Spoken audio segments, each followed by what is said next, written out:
minutes, and you might as well announce what you did. Yeah. Is Ron Today, in? you're gonna have a ceremony. Oh, we're live. I know. Yeah. all right. When did we turn live? When Ron came At some in, point. Yeah, so I'd like to welcome Mike Abel on as our chief of police for New Ipswich. And I second that. Thank you, Mike, for taking Yeah. on Thank you. this Appreciate new the role. offer, and I'm And sure there'll be many challenges ahead, but we'll persevere and we'll do the best job we can. yeah, and we'll do what we can to support you. Yeah, I appreciate We're it. always here. It's been, I've spoken publicly and my pleasure with the board. Everybody, people have their own opinions, and I've always stood up for the board and said that the board has been very accommodating and seems very interested in making things happen. So I've always said positive stuff about the board. So I thank you too. It's a lot easier to work with people that have common goals. So Yep, appreciate that. and you're gonna have the swearing in next Monday at 5 Tuesday. o'clock. Tuesday. Tuesday. at 5 o'clock. Yeah. This Monday was a one-off. It Yeah. was a one-off, yeah. So next Tuesday, September 21st, we'll have a swearing-in ceremony for Chief Abel. thank you. We'll schedule like 5 to 5:30. Yep. Is the public invited? Yes. Public. Yep. Public's invited.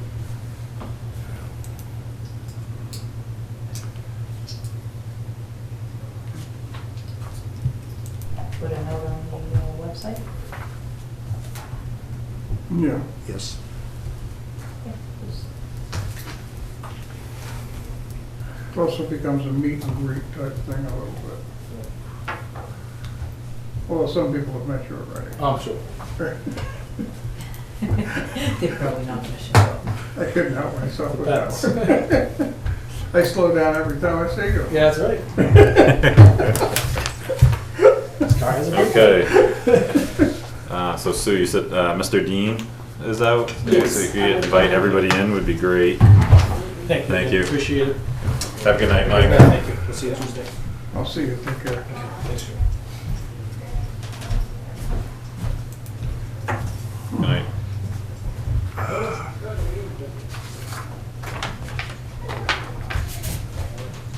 Good evening.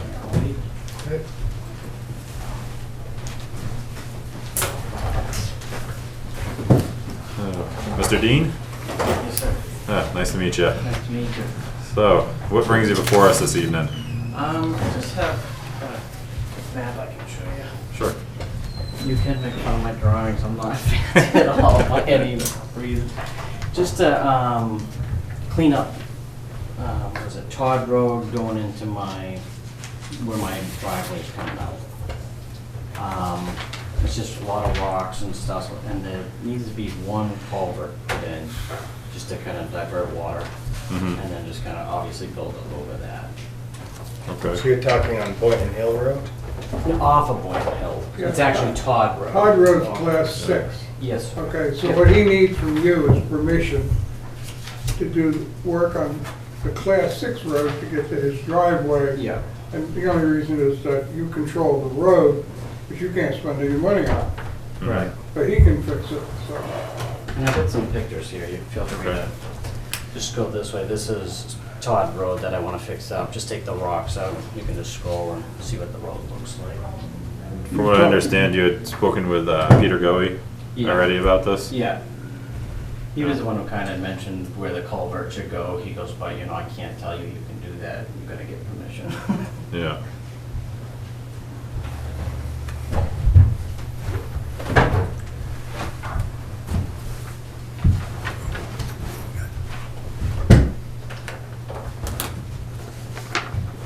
You can see the one spot where the puddles With the are. water, yeah, yeah. Yeah. Okay. Go that way. What were you gonna do with the rock wall? I mean, that was going to stay in place? Yeah, I'm not touching that. I just kind of put that so you had Alright. something to kind of go A by. Bit of reference, Yeah.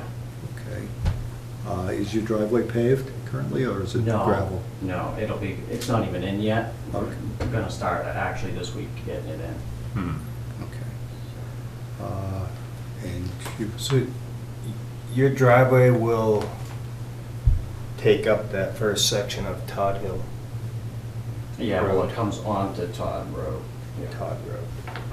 But that will still remain open to the public, you're just Yes. asking to maintain. Yeah, yeah, So I'm I not wanna- blocking anything off, I just wanna put the culvert in, put gravel down, and just, so it's easy for us to get in. So was this already gone to the planning board, or? To use Todd Road as part of your driveway, or? No, I had Oh. gone to Peter, and Peter had given me the permit, I didn't know what the process was. I'm not sure either myself, so. Yeah. Oh, yeah, Peter is our road Accessing a agent. class 6 road, okay, it's a town road. Yep. So if an existing lot, he's gonna access it off a town road. Mhm. Okay. Could be a premium, it could also be accessing it off a private road if there was in a subdivision or something originally. Justin, did you? So it get is still a driveway town. permit? The only thing the person needs Perfect. is, You want it? Okay. No, I probably They need did a it, class but six I, road Okay, to yeah. get a building I wasn't permit. sure if I remembered it. Yeah. And Yes. the essence of the agreement is that they'll make sure you can get to the house if there's a problem. Okay, and so this would fit the class 6 road agreement that, Yeah. do you have a building permit yet? No, not Okay. yet. So you don't have a house or any sort of dwelling, you're just starting the process? Yeah. I kinda wanna get the driveway in this year, mainly because, excavator guy, he kinda owes me money. I wanna have him cash in on that, have him get the road in, and then maybe next year I'm thinking of building, that's when I'll come and propose Yeah. the building. The septic in the building. I do have Ed Rogers doing the surveying and stuff, he's been doing all that for me, so, He's Okay. good. And Peter gave you the driveway permit? yeah. If I could, Yeah. yeah.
I don't have any issues with Justin putting a culvert in Todd Road. Mhm.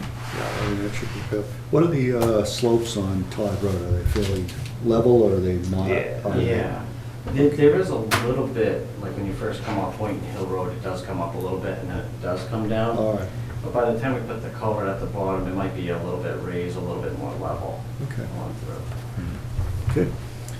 I'll entertain a motion.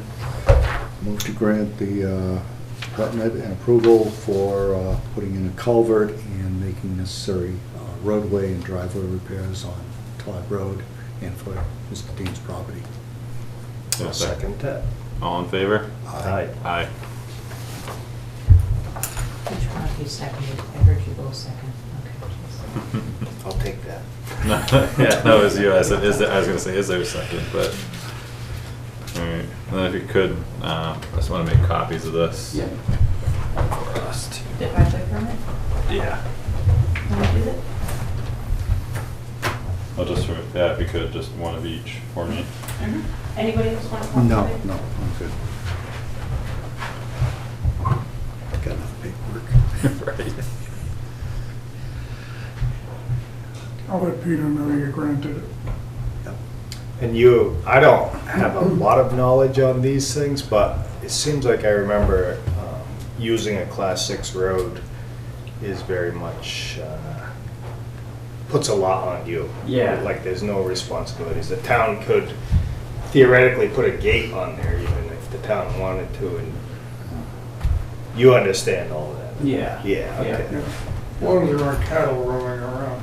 No cattle? That's what gates and bars are for, cattle and sheep.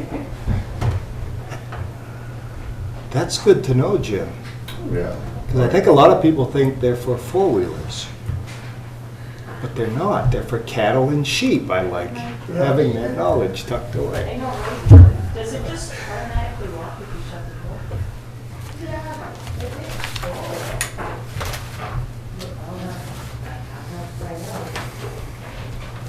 Since I took a copy of it, Okay. online. All right, I thank made a you. copy. Thank you, Sue. All right, So am I good? Do I need something else from you guys, or are we good to go? You're good. you're good to You're go. all set. Okay, Yeah, thank you for coming in. all right, thank you, appreciate it. Yeah, have a good night. You too. Thank you, Justin. Yes, thank you.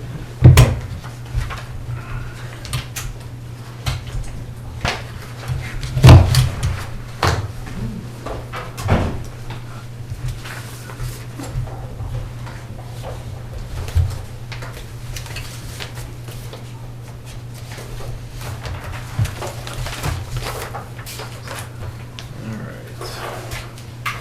Hello, ladies. Hello. How's it going? Good evening. All right. How are you? Good, moving right along tonight. Yeah, yeah. Now, it's too bad we have some on the back end that's gonna hold us up, but, I didn't see anything come through, like, for your That's because press. I sent it about an hour and a half ago, so maybe Okay. an hour ago. Yeah. And I feel like I only sent it to 2 people, because I sent it really quick. Did you wanna try to hook up your computer to the TV? I don't think it's gonna hook up there, so I think I'll just, There's an HDMI. Do you have an HDMI cable? I don't have any of the cables. Oh, No, we have a cable. Oh, Yeah, we have, yeah. oh, Yeah, come Yeah, on do you have over. the I can port? try it, yeah. Fine. I can try it, and if not, I can just kind Okay. of walk around.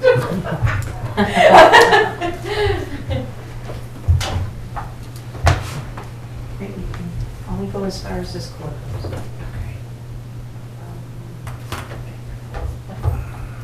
There is one. What's on the back? Oh.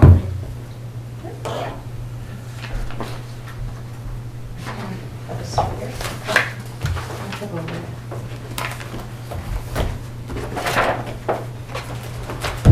You want to dim the lights in here a little bit?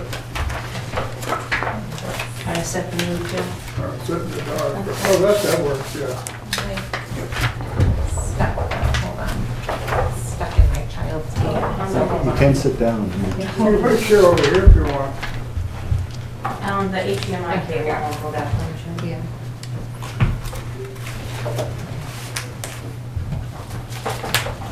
Get out of that, just, it sometimes takes a minute. Like, here. Okay. All right. So.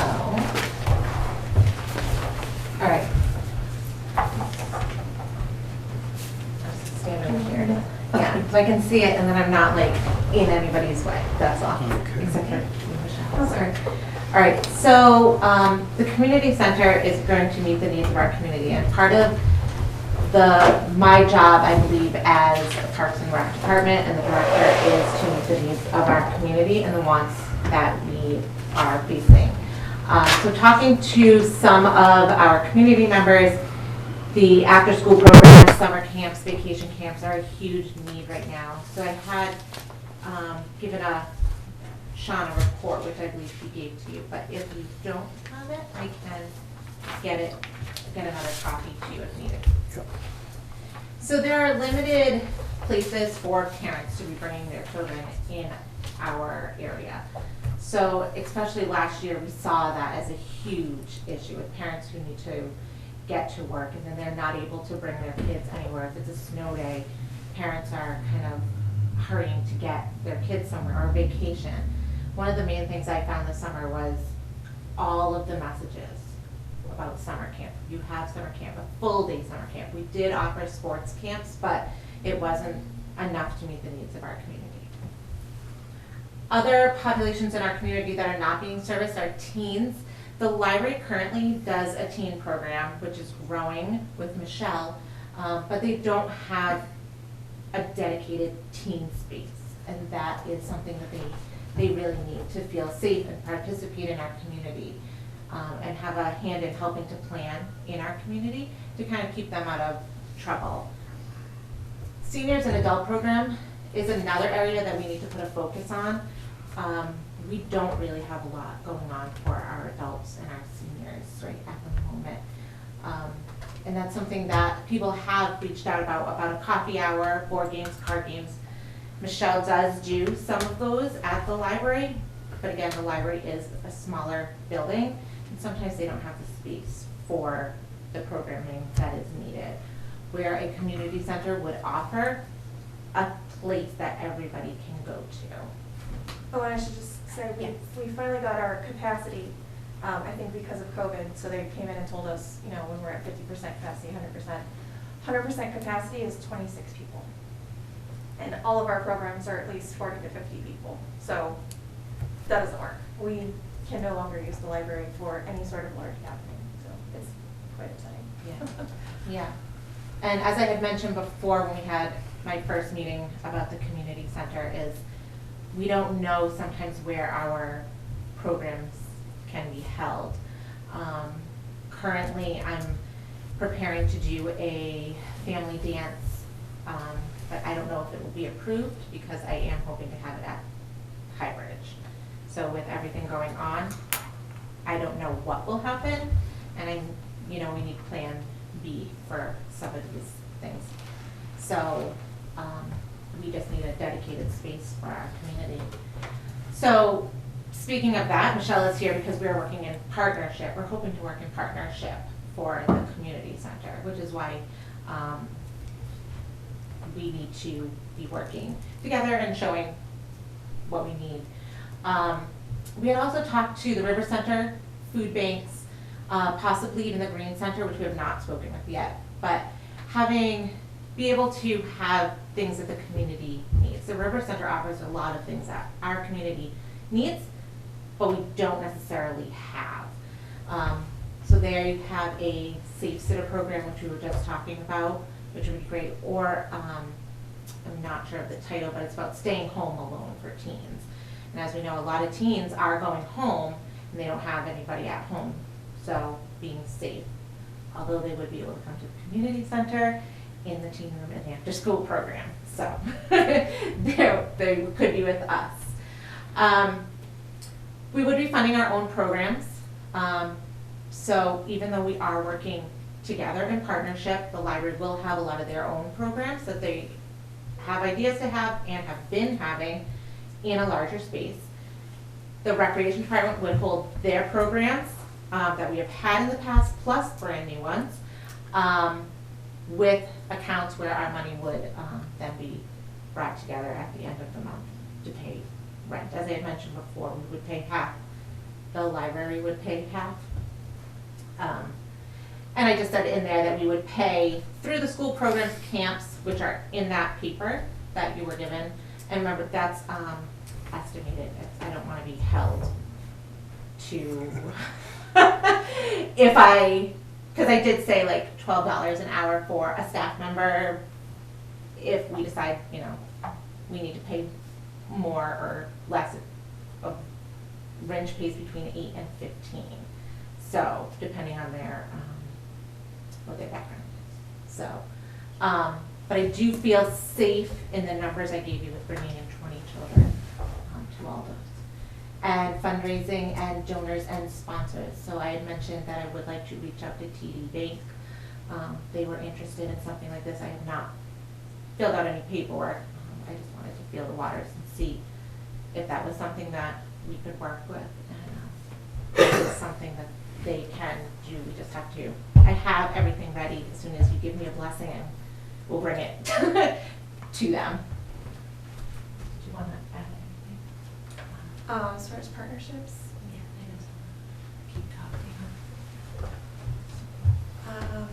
so I'm applying for a competitive grant for the library, but it's being offered to all 200 plus libraries in New Hampshire. So we don't know if we're going to get it. We won't know until December 1st. But it's going to be for $10,000 plus, which I'm working on, and just putting together a list of furniture and equipment and things for the kids to do, games, musical instruments, video games, just all kinds of different things. I'm already up to like $20,000. So they would give us that for free, and that'd be great, but we won't know if we're going to get that until December. But despite that, we still want to move ahead and try to do what we can. So obviously that would help a lot, but it's not guaranteed. Mhm. And that was something we're working on together, because it is a collaboration. Yes. Oh, and yes, Yes. the grant does specify that I need to collaborate with someone else in town, another organization. So along with the rec department, I'm also talking to the Historical Society, because they have the same problem. They want to, you know, run events all through the winter, and they have nowhere to go, because if you've ever been in the Historical Society building, it's very small, and there's no heat, it's very cold. And they've been using the library, which now they can't anymore, so. Another organization though. So, I mean, we really want everyone in town Yes. to be able to use the space one way or the other. So whether it's the Historical Society using it one day a month, or, you know, other people using it every day or whatever. Mhm. But, yeah. So you said this grant would offer $10,000? Well, it's 10,000 plus, so the minimum Oh, is 10,000. plus. Oh, okay. And so at this point, I'm already up to 20,000 just as far as supplies and things go. So just to give you an idea of, like, you know, kind of, it's a big project, but we also discussed, you know, what if I don't get the grant? The library doesn't get the grant, then what do we do? So we're, you know, willing to kind of reach out and ask for donations and things like that from local businesses and things. So basically, we want to make this happen, whether we get the funding from them or not. We're gonna make it happen. A question? Yes. Let's assume you get the grant, Me too. okay? Yeah. But let's think positive. Yeah. Yeah, that doesn't mean you're gonna get a grant every year. No, this is just So- ARPA money. Is there a plan for, planning on something being successful?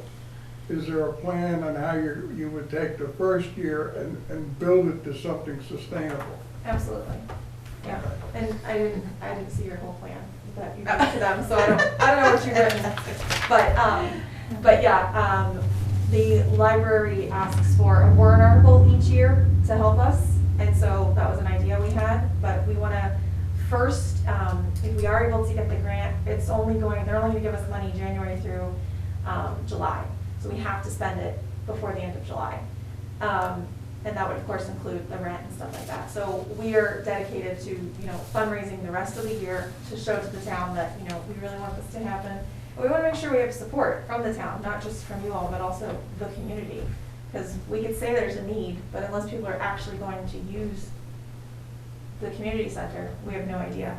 So the first year, I think, is safe to say it's more like a trial, right? A building year, yeah. Exactly, a building year, yeah, I like that.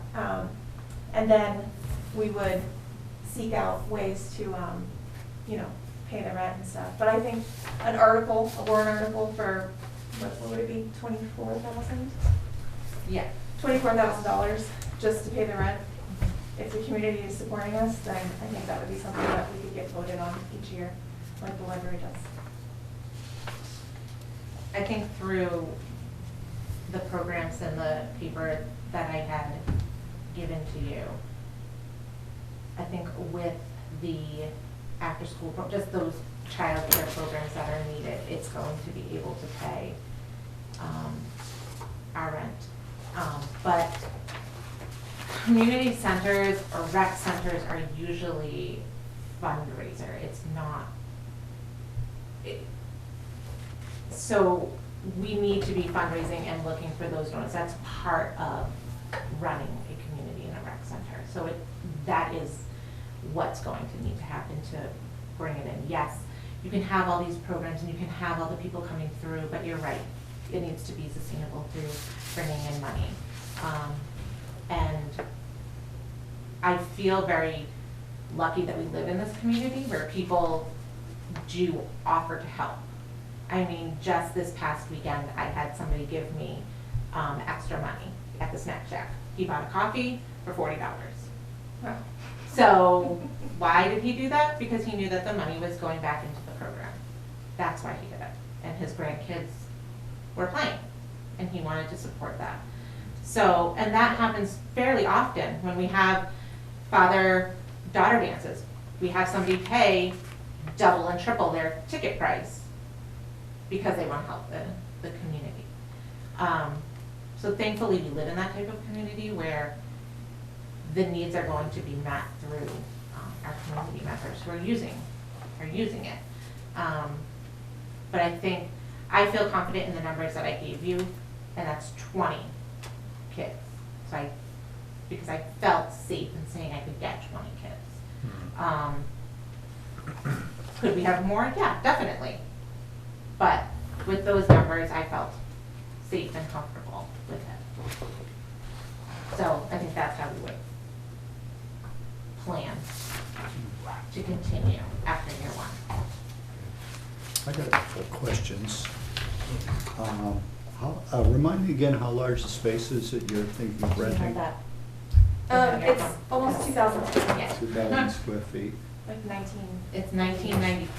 Okay. Oh, okay. That's a good approximation. Yeah. How many people can it accommodate at a time, do you think? That we don't know. He I mean, hasn't you tried probably have to capacity check with the last fire year. chief. Right, yeah, and we And it haven't been able depends. to get in there to do that. It depends But, how you much know, I mean- furniture is in there too. I mean, usually it's more than you can actually Yes. comfortably squeeze in, Yeah, but what would you anticipate, 50? I think we could probably put 50 down there easily.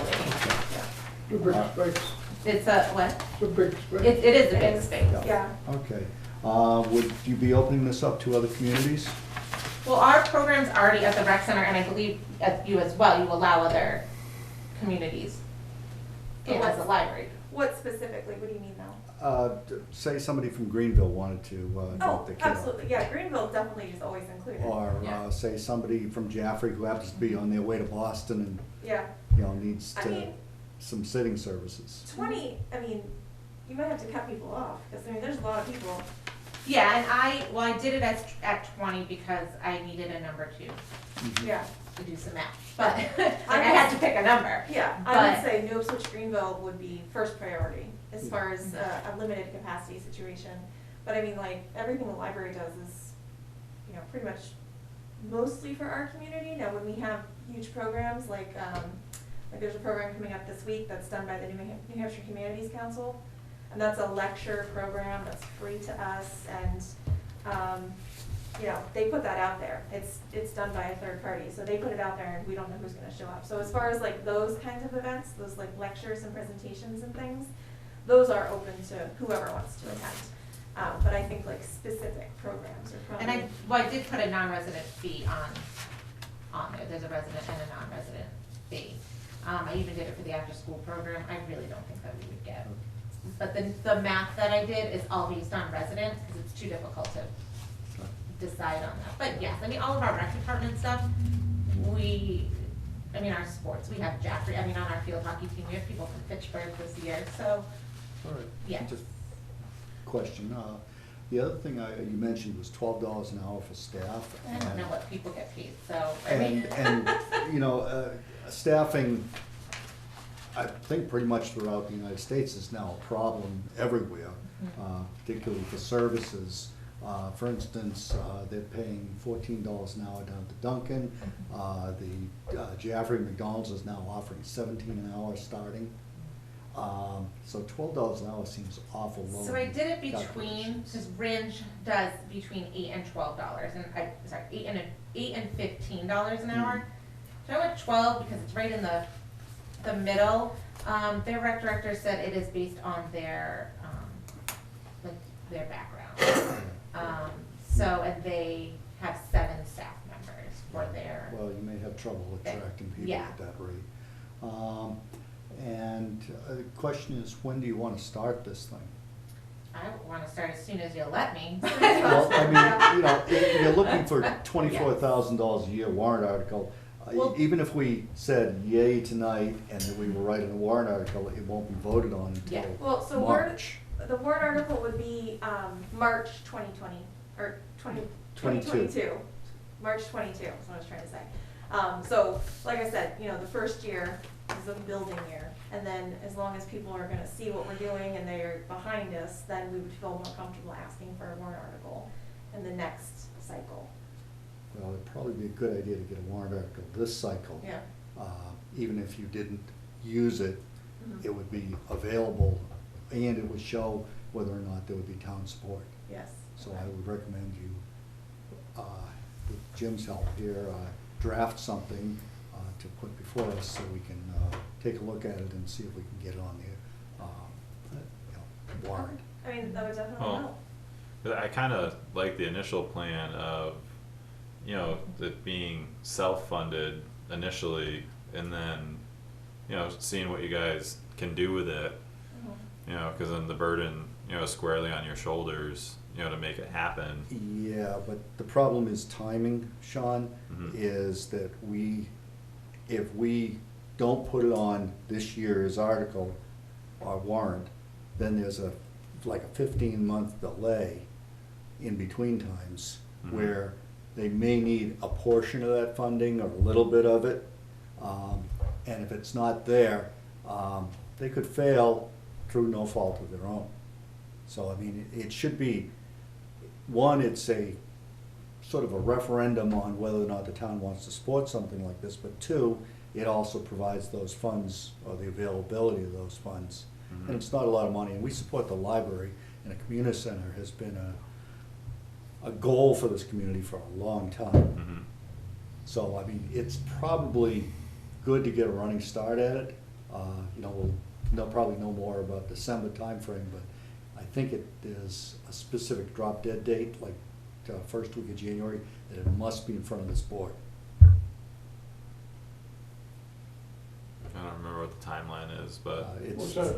for the a warrant warrant article, articles. it'd have first or second week of January, something in that range.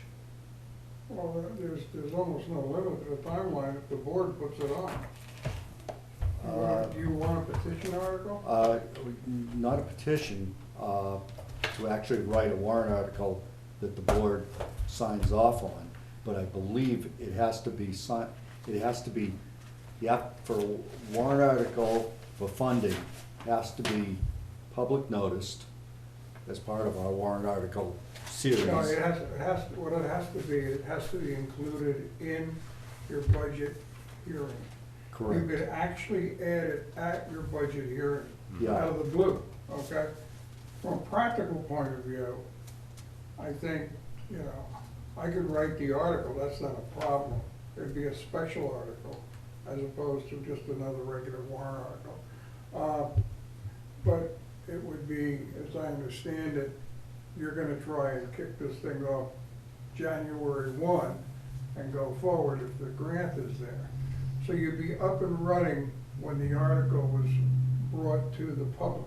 Mhm. Right. So you'd be up and running based on the idea that, okay, this is where we are now, you've got the thing kick-started, and you want to have a warrant article to cover the cost of the facility. The programs in the facility would be self-sustaining. Correct. And that, the programs would then most likely pay for personnel and things like that, utilities and, right? Yeah, well, I think the utilities are in the rent too. Oh. Yeah. The only utilities we would have to pay are, for Wi-Fi and telephone. Everything Yeah. else is included.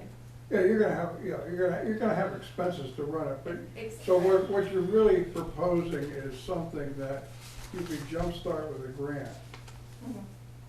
Get the stuff in there, get going, get set up, but you're looking for the town to keep the facility for you, and all the programs in it would be self-sustaining.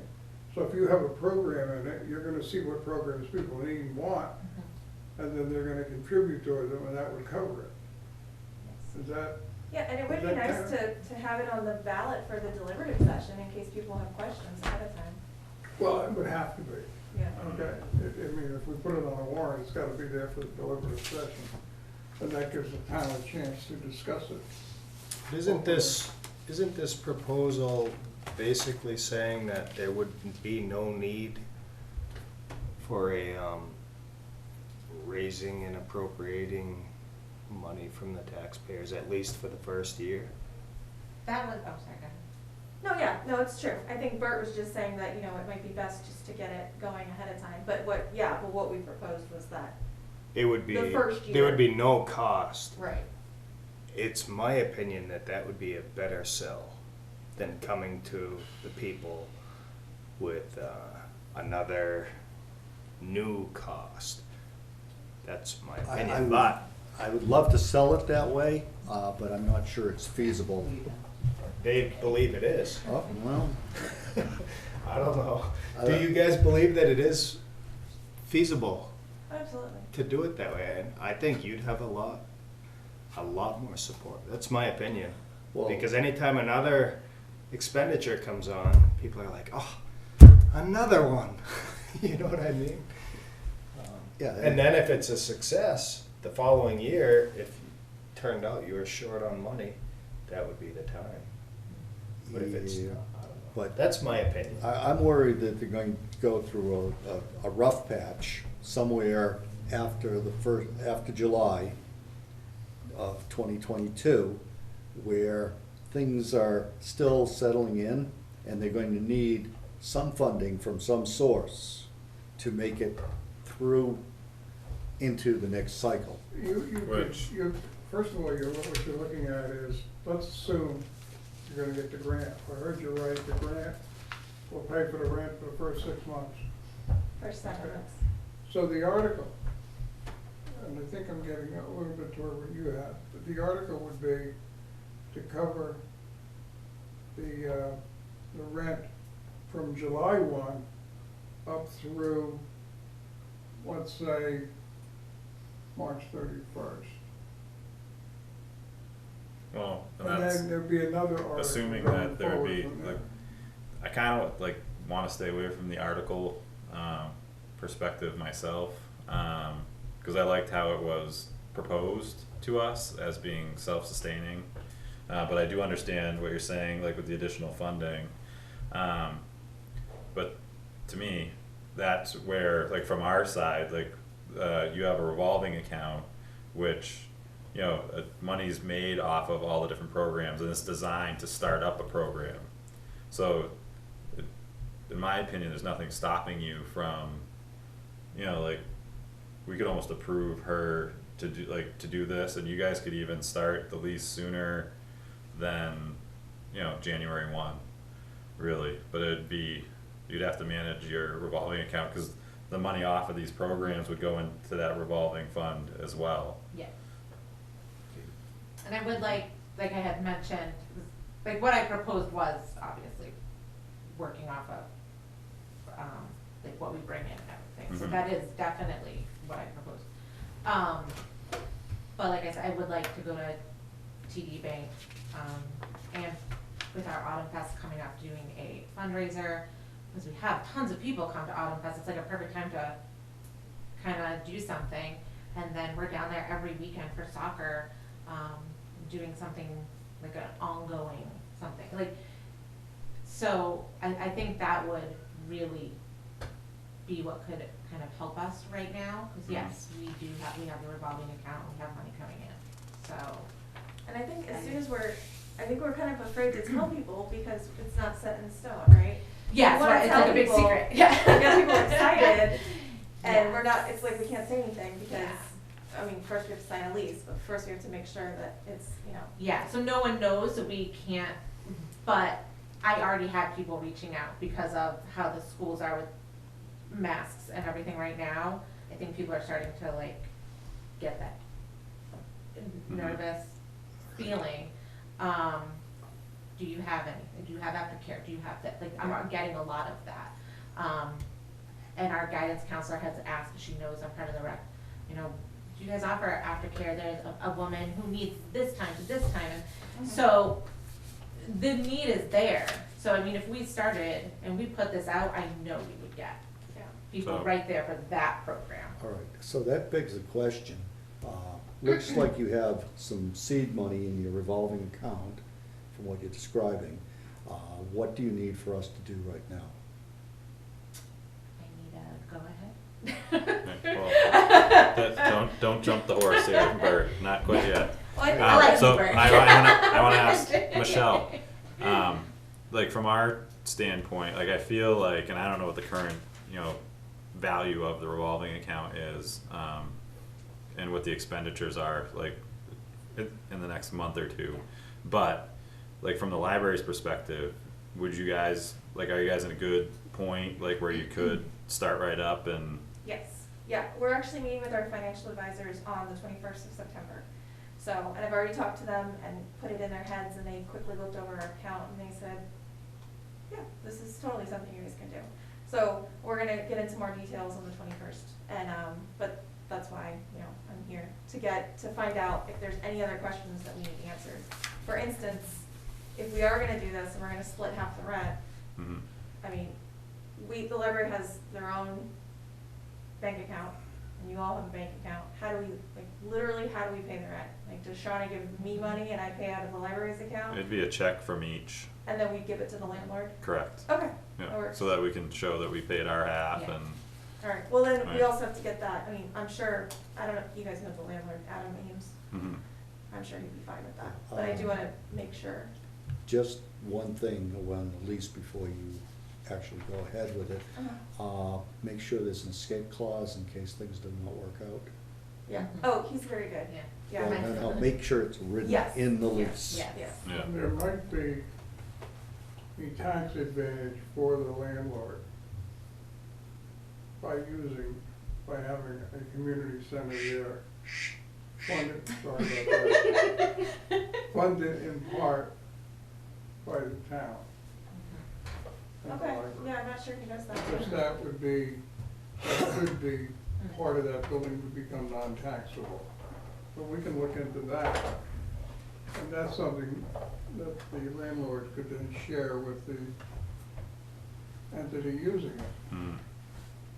Yeah. Now, Split it. And as far as- In other words, he'd be paying less tax. as far as state regulations and things on something like this and the childcare, have either of you looked into? So I thought That that we aspect. did need to, but Ringe is not. So talking to, their director, we do not need to What? be. So it's not considered a daycare? It's not a daycare. What do they it's- call it? It's After just an school after-school program? program. I just, yeah, it wouldn't be like, you know, like Ebenezer Farm or, you know, it's not like that. I mean, we would still have to have like, I think we need to check this, and We can- I think we as the town, the selectmen, Mhm. need to check that independently, because Mhm. I've worked in other towns, and I've done inspections of after-school care that were being done at the school. And we had to go up, from the health department, had to go up and make an inspection. So Yeah. I think we need to check that. I wouldn't go on what Ringe does. well, I know that you wouldn't be accredited or anything through like NAEYC with like young children or anything like that. So you wouldn't have to do that. With the state, they're looking for how many kids you have per square foot and how many adults that you have. So the 20 kids and the 2 adults would meet their regulations. And would definitely, so, and they do, they'll come out and they just look to see if, you know, you have, like, you know, your, like a first aid kit, a fire extinguisher, that type of stuff. So we can get accredited through the state I'm not thinking of with accredited, licensing. I'm thinking Well, For licensing. Just being legal. just being legal. Yeah. Because I've done the inspections, okay? You can And go not through one the- town, there's been a number of them, Mhm. where they had something in the school. and like we had spoke before, like it wasn't that there wouldn't be an inspection made or Mhm. inspections made, it was just the fact of being accredited or going through the certain, you know, state hoops, like is there anything that you need for licensing? But If it doesn't we sound like you need went through that. the licensing, we would have to have the fire chief come out and look, which you would anyway, for, Mhm. you know, a lot of their stuff is, Yeah. the same. There are things that, We like, would have to get a like- capacity anyway, so they'd Yeah. have to come out. Yeah, and since you're working with children, what are what's going to be your procedure for background checks on the staff? The Cory check. yeah, Cory Cory, checks. and I would do our state do sorry? I guess so. Do it. The other one was, yeah, I looked with an emergency. I had another question. Is the rec department taking the full brunt of all of these staff members and programs, or is the library sharing some of that? So, there's certain programs that we would work together. So we would be using the space independently sometimes. I know a key, she could have a key. The library would be using the whole space, rec department would be using the whole space. But there's definitely like the after-school care, like, It would be a joint effort. yeah, so That I would mean, get tricky bookkeeping, wouldn't it? I Well- mean, you provide a staff member, rec department provides one, or how does that work? yeah, I mean, we would, as far as like the little kids, I was only thinking of like the bigger kids that would kind of, you know, take care of themselves. So, yeah, we'd have to figure out who does that, but I mean, I would think that in general, we would have someone staffed, just a person staffed for after school. So depending on how we were using them. We would have to You'd have have to have staff. a written agreement with details. Yes. Yeah. Mhm. With the library We're Yeah. and with the the library, landlord? we're two entities, Right. okay? Yeah, In most towns, the library is part of the town, so the whole thing becomes Right, Yeah. no problem. right. But but that would be, so these figures here, these estimates, Thank you. these are full costs. You didn't factor in that the library was paying half of this. These are full Full costs. costs. Yeah. Oh. And I did do, for the staff, I'm blinking on it, but it's like the 1 point for taxes. You'll see that in there as well, so you can see like what we would be, but apparently $12 is too low, so let's pretend that we, let's just not Well, look at that, I guess. maybe you can do it for 12. We can be optimistic. Teenager, I don't know. But I just went right in the middle of what Rich Like she did. said, you have older kids there. Yeah. If they pass a background check, they can be. As long as we 15, have, right? well, no, if you have an 18-year-old, I can have Yes, an you have to. 18-year-old volunteer Hmm. to Mhm. sit there with some older kids, right? If they don't, you know, they don't have to, I mean, we're not like changing diapers, right? No. Okay, they're like school age. Yeah. Okay. Yeah, that's what I was It's not, thinking, and that's like, why it's not they're getting off the bus. daycare. Right? The bus actually stops at the market. So, and I've got kids working at the library currently who get off the bus at the market, walk over to the library, work a couple hours, and then their parents pick them up after school. So it's like, they're getting after-school care and I'm paying them to, you know, help me. So, and I don't pay them $12. I got So, I don't know what. on the arrangement, Yeah. okay, so we got a program. Doesn't matter what the program is, okay? It can be marksmanship program, okay? Not to get into that, but anyways, it I can don't know about that one. be. Maybe. You got a program, and now you're collecting money for the program. So everybody throws in $20 a week, and it goes into a revolving fund. But the library's involved in providing people and materials. How do we, we're gonna have to get into the details of how we Yeah. set Well, that's what I set said, this up. we would do independent things as well. So like all of, you know, like you're doing cheer and all of, you know. all It's of- easier if you each have your own Right, program. right, yeah. Then, you know, that people would contribute to it. Right, but I mean, so like anytime the library does a program, all of our board of trustees are volunteers and they are able to staff our building in the case of an emergency. Okay. So our trustees alone are a very good resource for certain things. So when we have a program, only one of us has to be there, you know? So a trustee shows up, volunteers for a lecture or whatever it is that we have going on. So we have quite a bit of volunteer help in the library side, Yeah. which, I mean, people can volunteer to help the rec department too. They don't necessarily have to be paid. So I mean, there's all kinds of ways to look at it, but yeah, I had the same concern about it getting a little tricky, but we would work it out. Oh, Because anything I can be wouldn't, solved. I wouldn't, I'm not trying to take advantage of the rec department's like money, right? Of our what? Yeah, so no, we would definitely make sure that we keep it separate when it needs Yeah. to be separate, or I would just have someone volunteer instead of, you know. Cause we have honor society kids every year that need to do work too. So it's a perfect opportunity in the spring and, I think the fall actually. Yeah, I have a bunch of kids who are gonna be at the Autumn Fest. Great. Yeah, even the rent, the lease could be in the name of the town or the library with the other kicking in. Mhm. I mean, there's lots of ways to work, but, you know, the devil's in the details. It can be done. Mhm. Yeah, Does I know it it can be done. Would it simplify or complicate it to form a new entity? I think it complicates it. Well, you To form a separate entity that is the New Ipswich Community Center, that and then you have these two. form a 501c3. I don't know what, Yeah. I don't really know what I'm talking about, but I'm thinking then No. they would, Now, you that could- would be its own entity that these two dump into. Yeah. I don't know if that. You could form a complicates it. nonprofit corporation, and it could effectively function and take money from both the town and the library and then run the whole thing as one organization. Right. It might, I don't know how that would affect grants, though.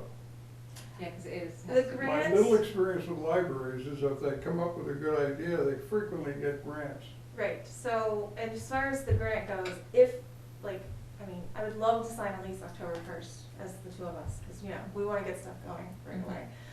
We have all kinds of ideas, but yeah, if we have to wait for the grant and we have to wait till January 1st to sign the lease, then it has to be in the name of the library, because the grant money is coming through the state libraries, Right. coming from the Institute of Museum and Library Sciences, and so it would have to be in the name of the library with a partnership of other organizations. Yeah, I mean, it would, I think Jason has the correct idea. If you created a separate entity, it would insulate the town from any liability.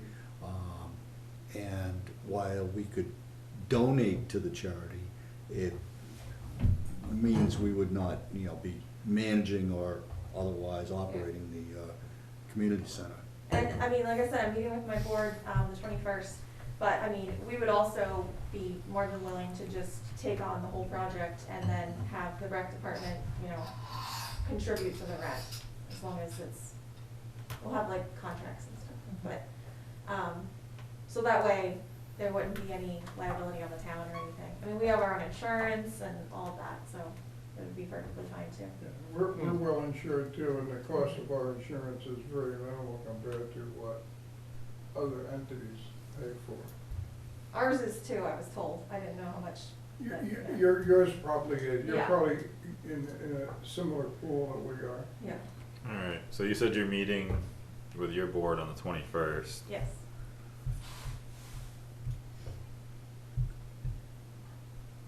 Yeah, if you'd like to attend, you certainly can. We have to meet with our financial advisors at the beginning of the meeting, right at 7 o'clock, but it usually only takes about 30 minutes. What's They that? can We're stuck sign the here. form. Yeah, no, I know. We got through that. Trying to think here. So, do we have anything on the calendar for the 28th? I know that we should be getting into budgets about then. Yes, Yeah. I have, just the edits due on the employee handbook. Okay. So do you, But you'll be working on that Friday, right? Saturday. employees handbook, we're working on a Saturday morning, Oh, Saturday. starting at 8 o'clock. The 25th, so are you gonna need the Which 28th? interferes with my trip to the dump. But we won't get into that. well, the 28th will be for the approvals of it, and First things thing like we're- that. Gotcha. They open at 7. I know they do. You'll make it. So, for the 28th, depending on how your meeting goes, it sounds like we need to see an agreement, between the rec department and the library, like a better idea of how this will all run. And I'm trying to get in contact with a nonprofit lawyer so that someone else can drop the contracts. Not you, sorry, someone else.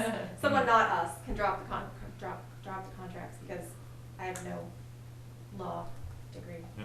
Do you? Okay, there you go. So I guess, it sounds like we're positive Yeah. on the board, so we'd like to see this go to the next step. So I guess we'll look to hear from the both of you guys on the 28th. Yep. I'm available. In the meantime, can I go to TD Bank and see if they're willing?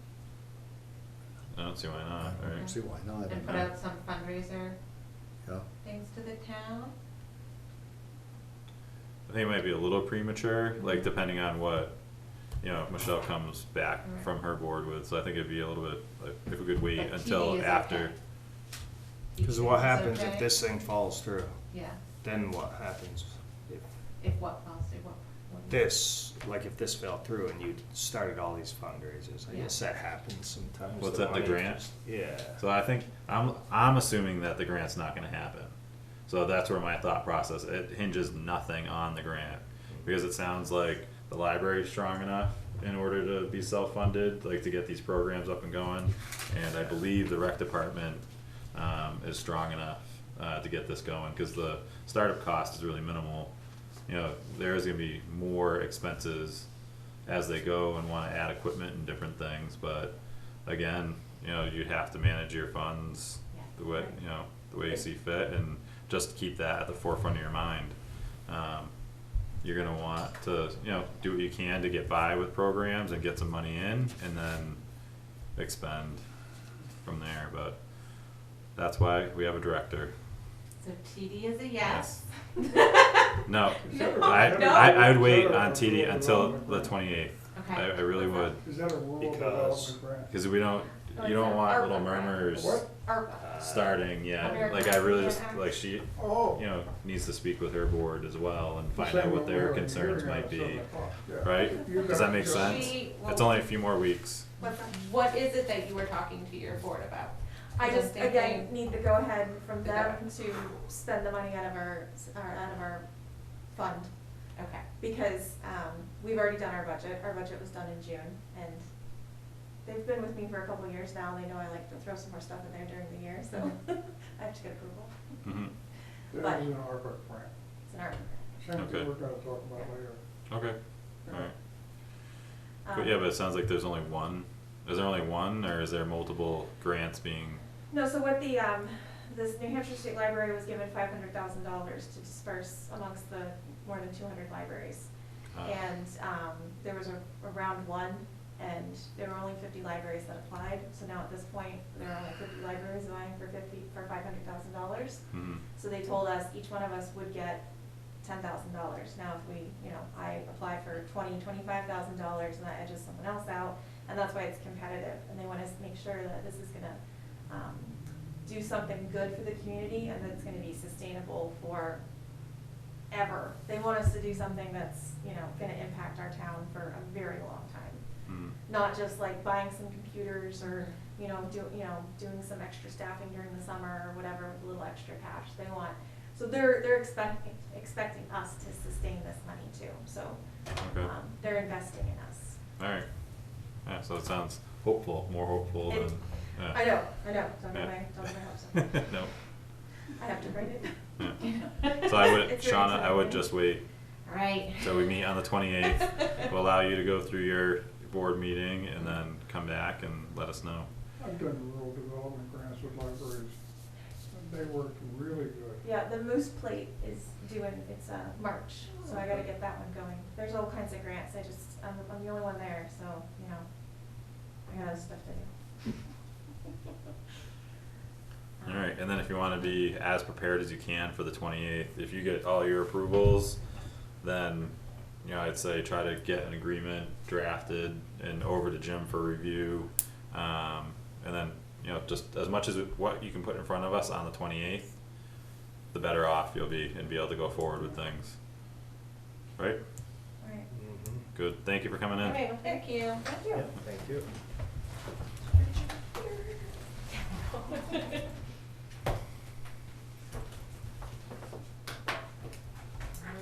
Bye. Bye, thank you, Shauna. Good night. Sean, Yeah, one of the things we're looking at, and I'd like to be able to do it next week, actually, is in starting the budget, this is a slightly different approach, Mhm. okay? I wanna take the warrant, and I wanna start with, what articles are we gonna have? So I wanna build the warrant, and then I wanna take the warrant, and, you know, not that we can't add one and take one out, mhm, but, and then sort of flesh that out with the budget hearings and the budget workshops and all that stuff, because, I mean, we know what some of this stuff is. yeah, I mean, are you gonna have 2 articles for road work? I guess so, we've had them for years, Yeah. okay? Well, I would like to suggest otherwise. But, I mean, but. Anyways, yeah, that's not the time now. That's either a go or no go. Yeah, I yeah. mean, you could trim it, I mean, we're not gonna spend all night discussing a number, what we could. But at least I got the article written, I got a number in there, Mhm. Yeah. okay? I like And that. so from a physical point of view, it's easier to develop a budget if I know what the warrant's gonna have 4 articles. I got the articles, now I gotta fill them up, I gotta take care of what's in them. Yeah. So, I wanna start with that. There's obviously a couple last year that they're not gonna come back, they were one-timers. Yeah. And I'm not suggesting we get 30 articles on the warrant, turn voting into a reading exercise. Mhm. But, I think there's gonna be a few, so. You think so? Um, so you'd like to start that way next week? yeah. Okay. Next week. Yeah, and, you know. We're what getting I'll close to do getting is behind I'll bring already. a copy of the warrant in Yeah. as it stands now. Get moving in. And then we don't have to write the article, okay? I mean, for example, one of the things that was kicked around a while ago was, we're not gonna put at the tail end of each road repair article, the startup of a new road improvement committee, okay, or whatever it's called. Mhm. We're not gonna- First of all, it doesn't make any sense. Yeah. So we take that out, but then there was talk about actually having a road committee, which ties in with what I got tonight just before we started the meeting from Southwest Regional Planning Commission. I had gone to them about RSMS, Mhm. and it's a road service management system. All right, hold on. Different topic. Yeah. So before we get on to that, so the 21st, we had the employee handbook. No, Yeah. No, 28. 20. yeah. Employee handbook is on the 28th. On the Yeah. 21st, you're gonna review the building 2 lease and do the chief swearing in. Wait a Okay. minute, employee handbook was the 25th, wasn't it? Yeah. No, exactly. Yeah, that's the, our that's the workshop. workshop. The workshop. But then we're gonna actually adopt Oh, it okay. on the 28th. Gotcha. Yeah.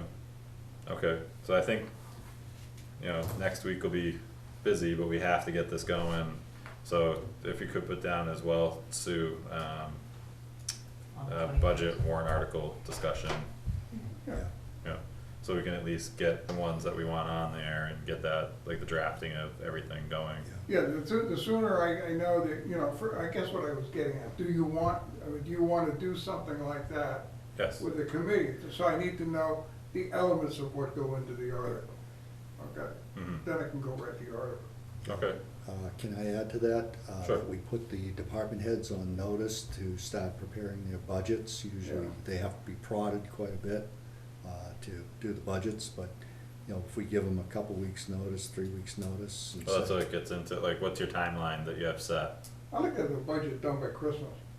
No, but No. when do we receive the budget proposals from the department I heads? think starting in mid-October. So if we suggest they start now, Yeah, Christmas. what I'm gonna do is I have the budget worksheets set up. I just gotta print them and send them out. So I guess my timeline's a little bit more aggressive with the budget, cause I've been a part of the Christmas budgets and it's uncomfortable.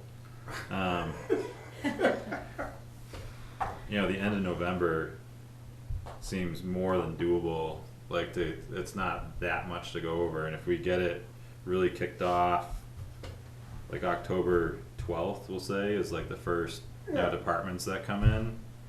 I'm on the same page you are. When I say I want it done by Christmas, yeah, I want it done before Christmas. I don't mean Christmas Eve. That gives us 7 weeks. Oh, yeah. Yeah, because we should be like setting the tax rate by the end of November, right? No, by the end of October. By the end of October. Alright, so, okay. So so by with that timeline, which is aggressive and I'm hoping it works, how much in advance do we want to see the department heads' budgets so we can kind of look at them before they walk in the door? I would say at least a week in advance, if not two. Oh, yeah. Mm-hmm. What I'll do is I'll get something out to all the department heads. So what we could do, Bert, is start with ours first on the 12th.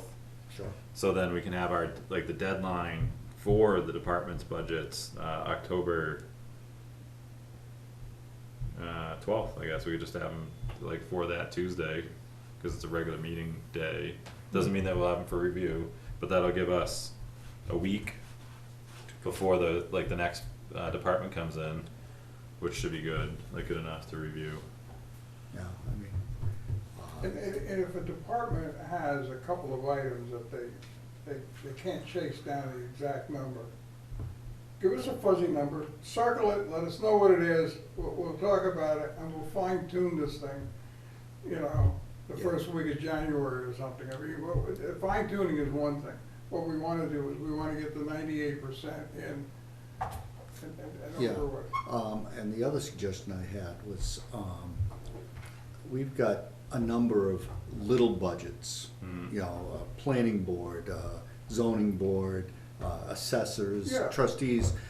We don't need that particular chairperson to come in and present their I budget. can get with all that. If they're willing to just hand us the budget, it's gonna be pretty much the same as last year, I would think, unless there's something special in their budget that needs a person-to-person discussion.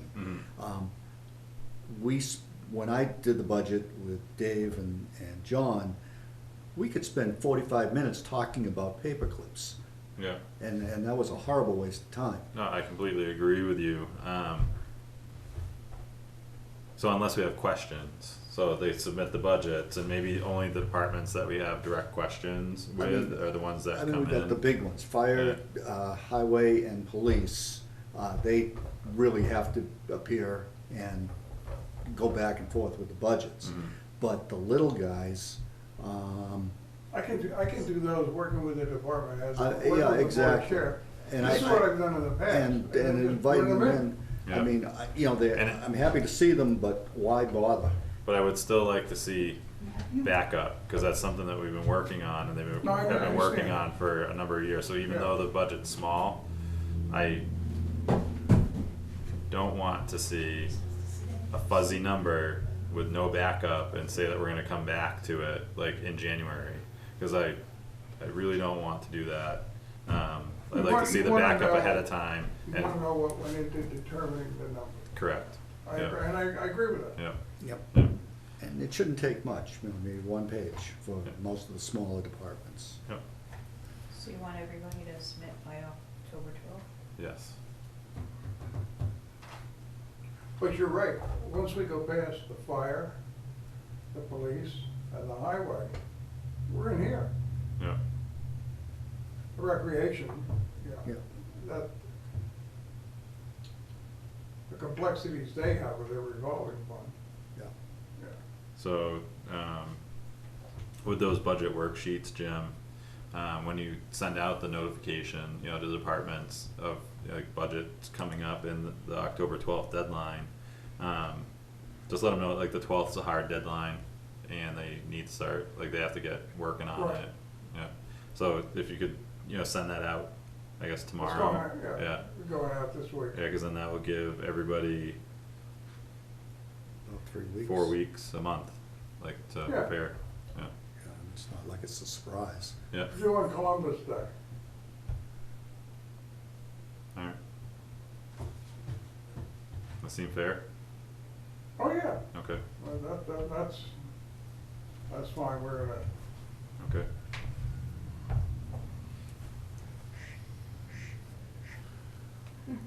I turned this thing off. Or is that somebody else's? I'm thinking it must have been you. It was You have a mine. duck in It your was mine, mouth. yeah. So, When it's the duck, it's the fire, somebody on the fire department. okay. Cause this, everybody having the same deadline date's gonna be different than in the past, like everybody just was used to a couple days before they came before the board, or was prepared like that night that they came to the board. So I have a question on procedure. At what point does a finance advisory committee get involved in it, or is there one even? We don't even have one There right is now. not. No, there's no Are we active required members. to have one? No, No. It's an it's an advisory board, it's volunteers, nobody volunteered. We haven't reached out, since, Yeah. there's been people that have stepped down, but And to be honest, when I did, we did have an advisory board, it really slowed things down. Because there were 5 members, all 5 members had an opinion, and each opinion took about 10 minutes on every line item. I mean, you can just imagine, we've got 3 people here, and we take hours to do things. If you add 5 more, it becomes pretty onerous. mhm. And there is always, the residents are welcome to attend That's right. and Correct. give their counsel. Yep. Your cousin can Yeah. come. Residents. Yeah. I couldn't help myself. You got a couple of minutes, can I just get Yep. through one thing here? Sure. Okay. I just want to let you know that the Board of Assessors will be this week signing a form called an MS1, which is needed for tax rate setting. And it's a summary of the valuation of the town. We've had about a 2% increase in the value of the town over the past year. And despite the fact that the valuation on utilities, namely Eversource, went down roughly 500,000 to 600,000. And this is something to keep in your head when you do budgets. What it takes to move the tax rate $1. You'd have to spend $491,772 to move the tax rate $1. Or if you want to reduce it $1, you gotta give that much back.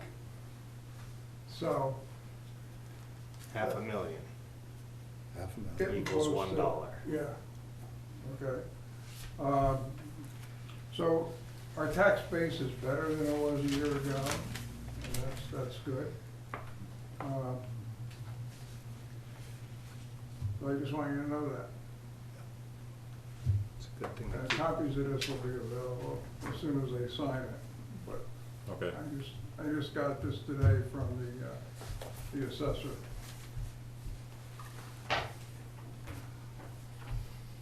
And I guess, as a part of next week's warrant discussion, would be what our threshold's gonna be for the fund balance. So I'd like to establish a threshold and then get in the habit of returning the money back to the taxpayers once we hit that point, or if we're already there. And I know that there's a cash value and there's an owed value, but that'll We be. need to look at both. Yeah. We can do that. Yep. So if you could have that ready for next week. I need to find out where the auditor is with that, Okay. okay? To get an absolute of where we are, Mm-hmm. okay? I can always tell you how much is owed today. Yeah. Okay, the fund balance would be as of December 31st. We also want to know what's owed as of today, because it's probably less than what was owed back then. Okay. Oh, Jim, while we're waiting to start our other meeting, did you get to walk those properties this past week? I thought you Yes. do it on the 11th, was it? I forget the day, but I have a folder. I want to go over the coming auction, the Great Land Sale. Right. I saw a house for sale, I never knew it existed. It's on Mill Street. It's waterfront. It's just begging for somebody to come by it. We're gonna advertise a couple of them as waterfront. Not all waterfront though is highly desirable. Yeah, also known as Swamp. So you guys wanna take a 3-minute break before? Good. Alright. Uh, We'll to adjourn for 3 minutes? Yeah, all right. Well, I would like to. Okay. You wanna take a break? We did. 3-minute break. Yeah, 3-minute break. That's all you get. Hot wings? So I guess, it's 7:01, and I guess we'll, start the public hearing about the ARPA grants, acceptance of the ARPA grants. Jim, did you have something? Yeah, just.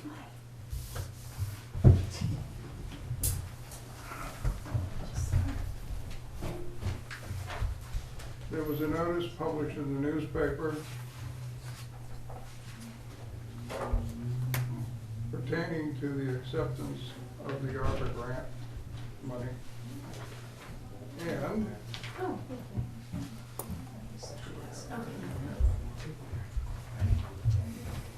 okay. This hearing is in accordance with RSA 3195 We decided, a week or two ago. dash small b. And the reason we're having the hearing is twofold. The selectmen, in order to accept unanticipated money in the amount of $10,000 or more, the selectmen or boards of commissioners shall hold a prior public hearing on the action to be taken. A notice of the time, place, and subject of such hearing shall be published in a newspaper of general circulation in the relevant municipality at least 7 days before the hearing, and that was done. Okay. The amount of money we have is in excess of $10,000, and I believe it's around 28,000. I think that's, oh, 280,000, I'm off a digit. Okay, I got it right now. Comes up to 560 something. 564. 564. I thought that was the first installment, and there was Yeah. gonna be another. 280 was the first installment, second installment was. I have a copy of the. Oh, another notice. 280, okay, because I thought we were talking over $1 million. I don't know why I keep taking the zeros off the end, but anyway. I thought Go we the were wrong way too. with the zeros Yeah, there. No? Yeah, So the it's zeros 560 mean total. something. Okay. When you put them on the right side, they mean a lot. Okay, so that's, gentlemen, is, the first thing is the acceptance of the money, and then the second part is to begin a dialogue or discussion and take suggestions on the best ways to use the money. And I believe the end of October, we have a report that we have to send in.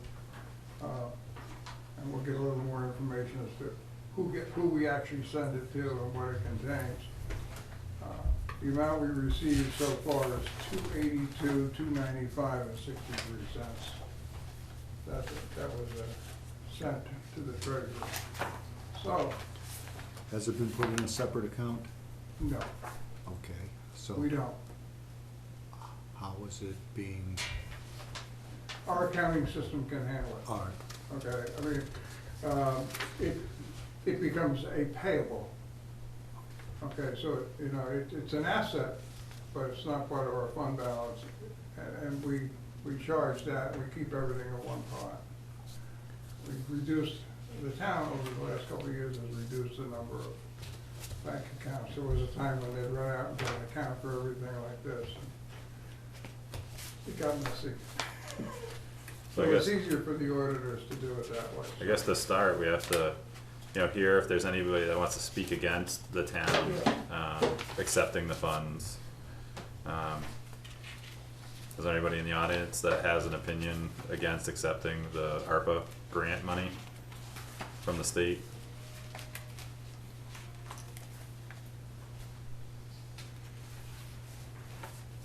I actually spoke to an individual who will remain nameless, who suggested that we return the money to the state, that we didn't have a need for it.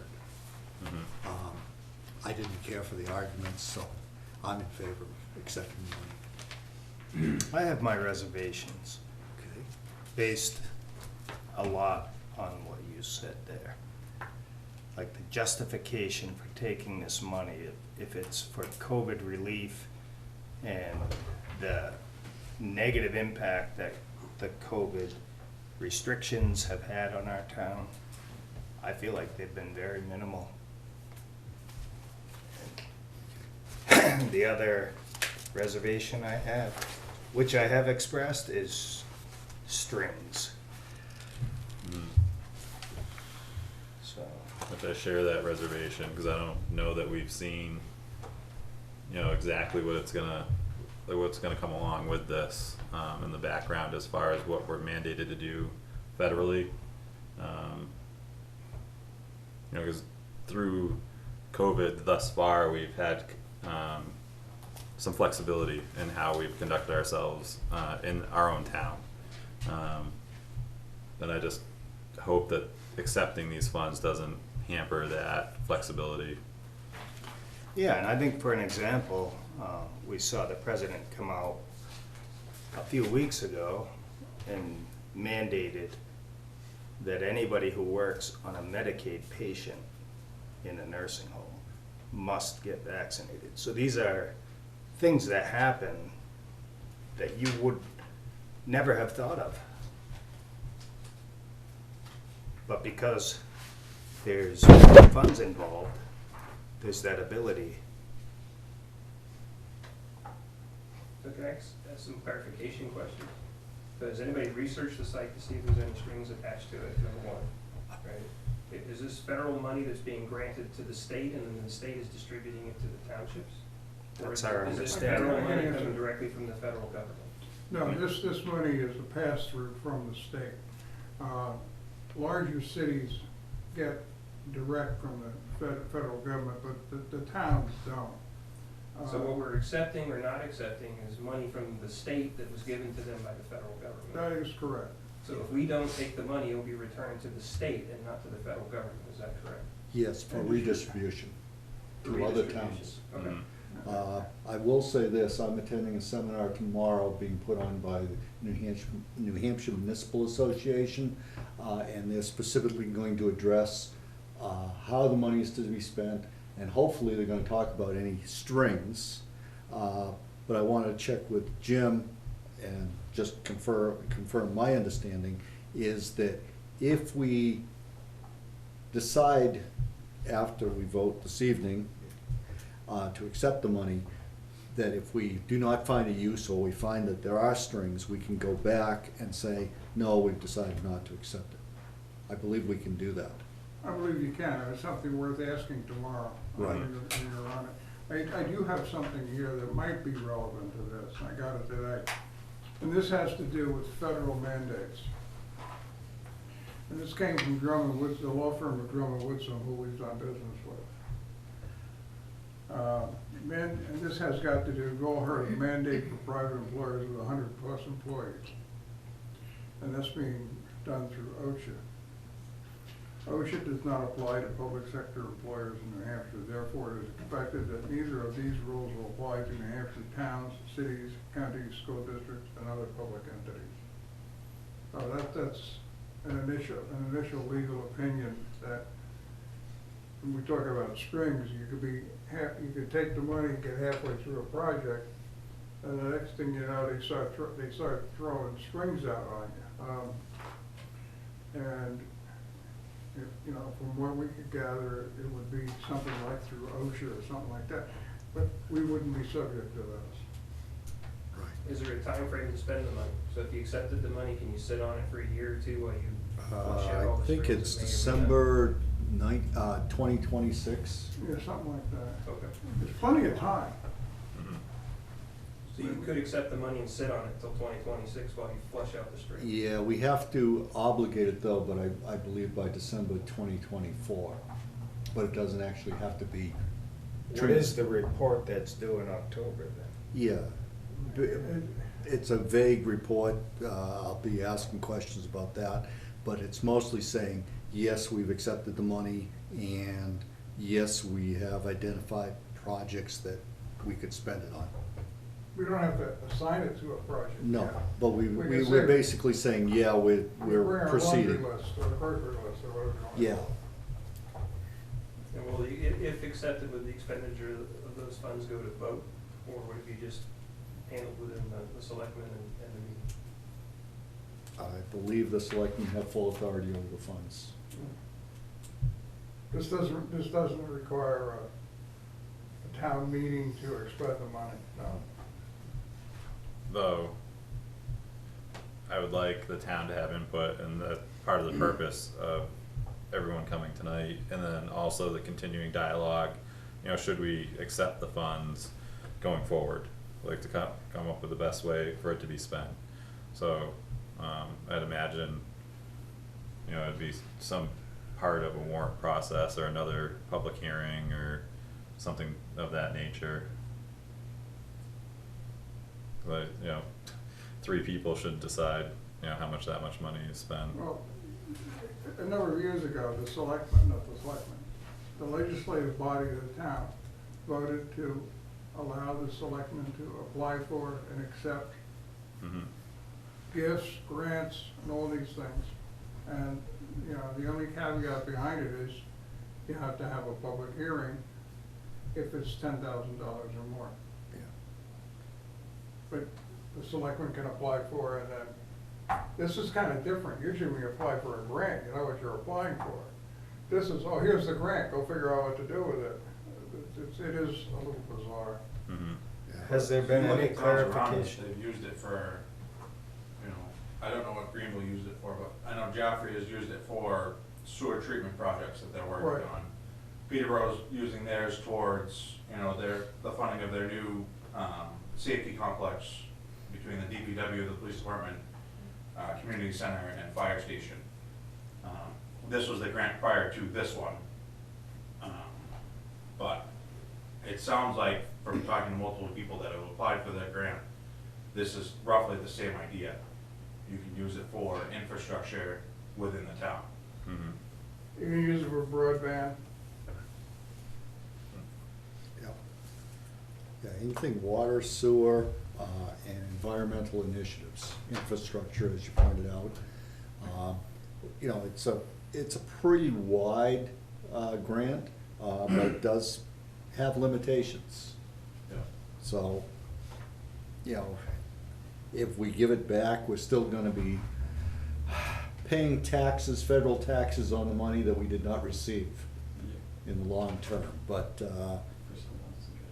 you know, I'd rather see it put to the town and than given back to the government and have them Again, from hand talking it to somebody people else. who've taken the grant prior to, there hasn't been many strings, Yeah. so to say, attached to Well, the money. For instance, a string that comes to mind is we have some sidewalks down in the center of town. Those were built with a grant. However, the string on that grant was that they have to be plowed every winter. It costs us, the town, $15,000 a year to plow those things. That's a pretty nasty string. Mm-hmm.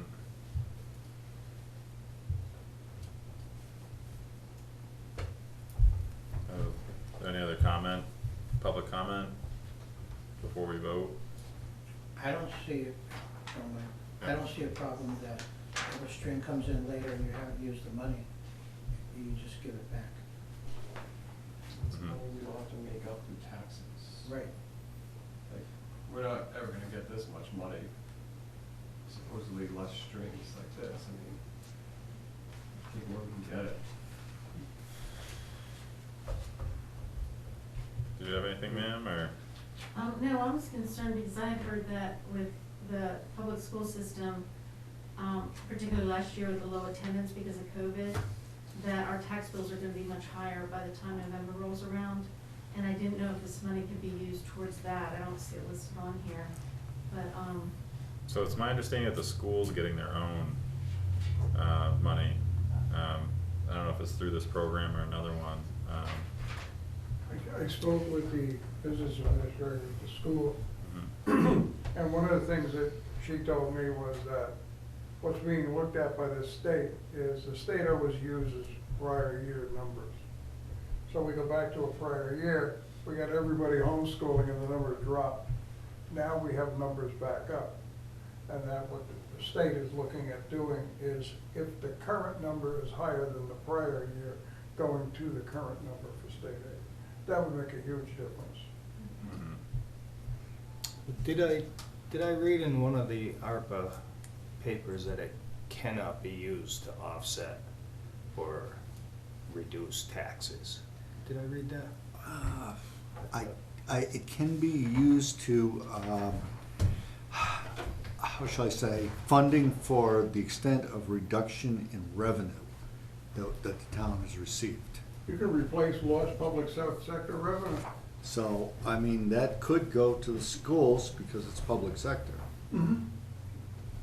And if we lost revenue, or we could prove that we lost revenue due to COVID, for whatever reason, taxes, or people just couldn't find work and couldn't pay their bills, yeah, we could make a case for it. I don't know how strong a case, but we could certainly do something in that respect, or try to. Again, these are questions for the attorneys, more than for us. We have just a basic outline. So with this basic outline, does anybody have any specific projects that come to mind that, hey, right here, we can pop some money right here?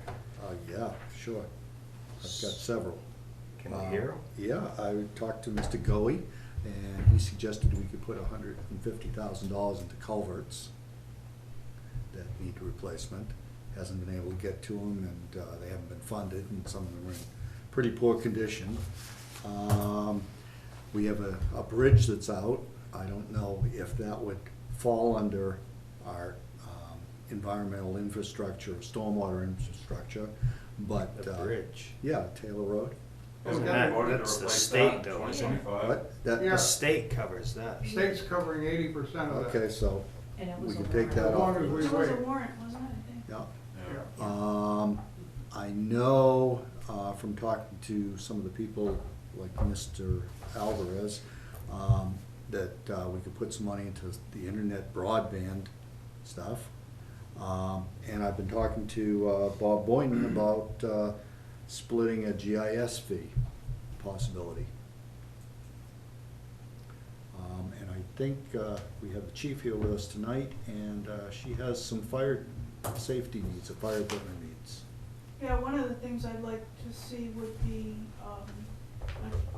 we did buy an extractor for our gear, but a dryer for our gear so that we can actually finish the process of being healthy with firefighters is when we go out on a call, we wash our gear now, but the issue that it's now causing is the drying of the gear takes a couple days, and you do one call and then you go out for another call, people don't have any gear. So that's cheap, it's relatively cheap money, it's $10,000 or $11,000, but then the other piece of that would be buying a second set of gear so that firefighters would always have clean gear, whether they're going on medical calls, COVID, car accidents, anything like that.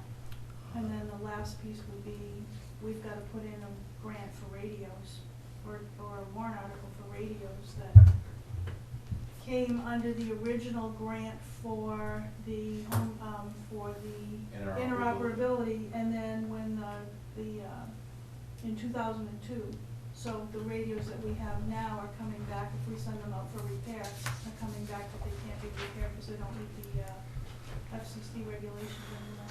So those are all kind of ideas that kind of fit with firefighter safety and health and Mhm. public safety as well, so. But it's not stuff that we could sit on till 2026. No, I mean, we can spend the money or commit the money tomorrow Right. if we vote to accept But this if we're gonna grant. sit on it, waiting to see if there's any strings, that's a long time to sit. 5 years is a long time to sit waiting for strings to be attached. Any idea how much that gear would cost? Gear is $2,400 a set, and we're not looking for double sets for everybody, but just the ones that are more structural firefighters, so probably 16 sets. So at It's 24. roughly 40 grand. It's 40,000. just under 40 grand. Okay, and the radios, how much And would the they? radios, if we do, right now, just mobile, or just portable radios, which is what we're looking for, are $3,500 a piece. So for 24 of them, which would give us one for every firefighter, it'd be $84,000. And then the gear dryer, either $10,000 or $11,000.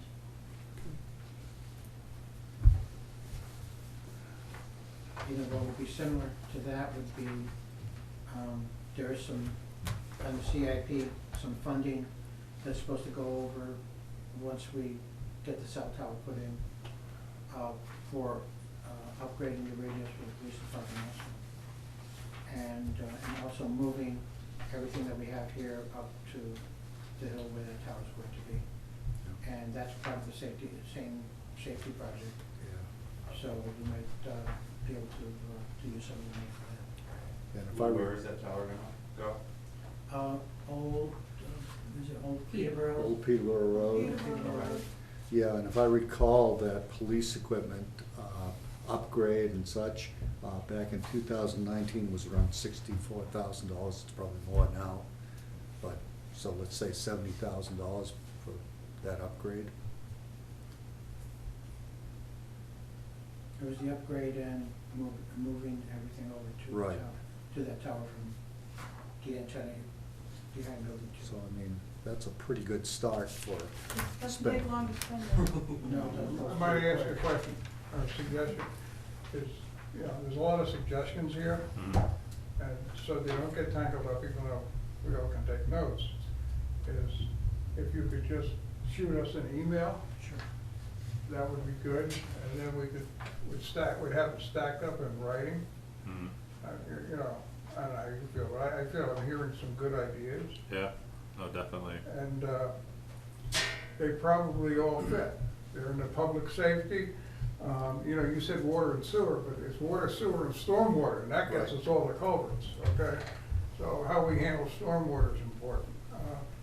You know, so, and quite frankly, listening to everything here, it looks like it fits with some left over.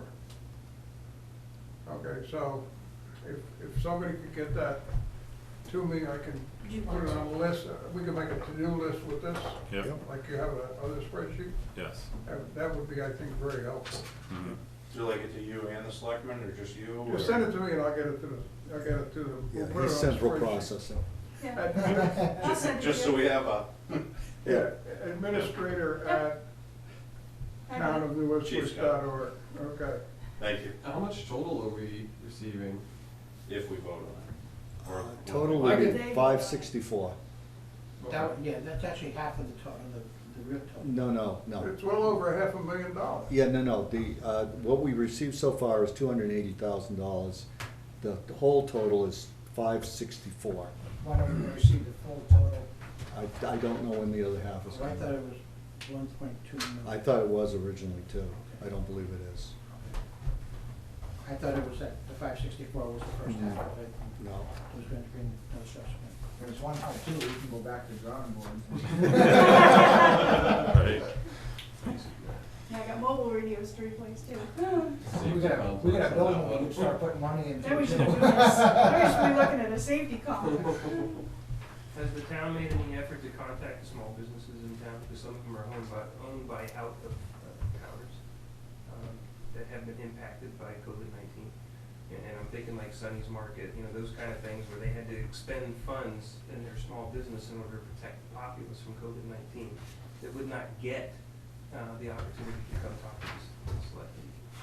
You know, is there an effort being made by the town to work with the small businesses on this funding that's coming in? To possibly We haven't. offset the expenditures that they had to do. Does the funding allow you guys to use that money towards small businesses? Yes, it does. It allows us, I'll read it to you, address negative economic impacts caused by the public health emergency. This can include economic harms to workers, households, small businesses, impacted industries, and the public sector. Yeah, that's a good point. We have a lot of small businesses that are not owned by residents of New Ipswich. Sonny's Market comes to mind, so how are those people being contacted, and would they qualify for these things? There's been no outreach, to the best of my knowledge. Yeah, should there be?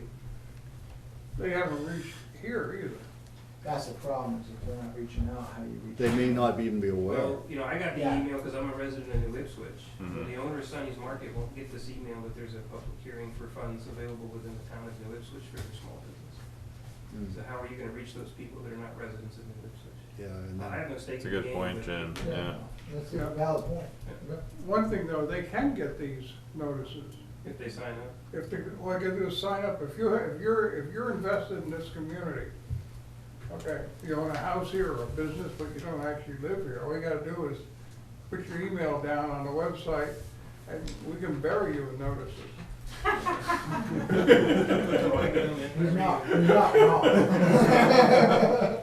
So I guess I'll ask, everyone that's here, like if you can start, maybe spreading the word to those small businesses and, speaking about these types of opportunities to people, would be the best way, because, as some and hopefully all of you are aware, we run with a pretty lean staff at the town office, and they're pretty overtaxed on a daily basis, so, the more that our community members can outreach to each other and point everybody in the right direction, the better off we'll be.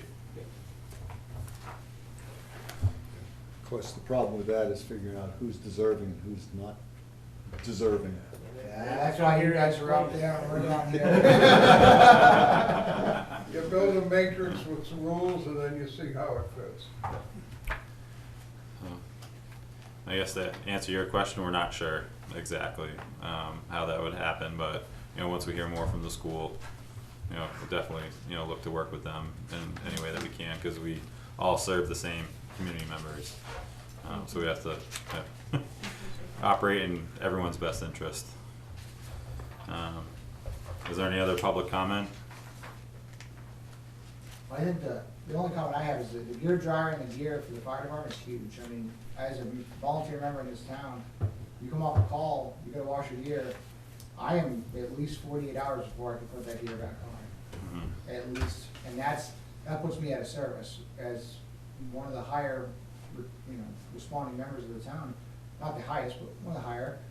That puts me out of service. I mean, that puts me in a position that I can't lead my crew or I can't do anything. So that's, having to do that second set of gear and to order that dryer it's gonna put us back in service, and it's gonna allow us to respond to that call, to respond to that COVID call or that structure fire or whatever it may be. Okay. I think those are huge things that the chief had brought up, and like I said, as a resident, I think that's vital to what we do. Mm-hmm. I just, I want to express that we're not looking to make any decisions tonight. No. Yeah. But, so please, as anyone thinks of things or anyone that's watching this meeting out there, please reach out to any one of us, namely the administrator, but. There goes your email. Is it something you can put on the website too that shows that there's, Yeah, I was just gonna ask that, we can put a link to, Yeah, put a link to Jim and on the website. Talk about Sure. pay and emails. well, cause even the comment about the cell phone tower where you were supposed to answer the questionnaire and stuff, that's not on the website. So there wasn't a link or anything to do Sure that it is. survey on, I couldn't find it. It was right in the news section. No, I went looking for it. Unfortunately, I the news couldn't find section it. is Are down. you calling for broadband? No, survey? yeah, I Yeah, couldn't find it. Okay. Okay, I'll send you. So I found the that's program survey. where people tend to go, or I don't know if we have a Facebook page, but I believe I put a Q code on the posting out in the lobby, but that may have gotten taken down. I'll send you a link to it tomorrow. Okay. That's, the other thing is on the broadband survey, Bert mentioned it earlier about, extending the broadband out to the edges of the town. Edges. The last mile. You're not wrong. That's gonna be a lot of money. one spot, you go around and lose it every single time. But we've got the survey going on, and we're not going to have the results until after the end of the month. Okay. So we really don't have any input as to, the impact on it yet. All right. Is that a .com or a .gov email address? It's a dot. Oh, .org. sorry, Yeah. I messed up that. When are they looking at the cell phone? When is that still in the works, or? Yeah, there was some holdup because of the COVID, that they couldn't get the metal out, the ore out of the mines and to make the metal, to make the flour. Nor did they have the labor for it, it just kind of snowballed. Gotcha. And it's just starting to get back on track now. Great town. What a great for this There's a town. lot of dead spots in this town. Yeah, there is, Yeah. especially that way. Yeah, well, both ways, I mean, you go over to Old Bolton Road because I got a new phone and I got less dead spots. I went from an iPhone 6 to a I'll 12. tell you, our radios over on Old Wilton Road, our mobiles in our trucks, most of the time, don't work. Right, Oh, I believe you. because the antenna's over on the other side of the hill. Yep. Hmm. There's no coverage in my tree stands on Old Country too.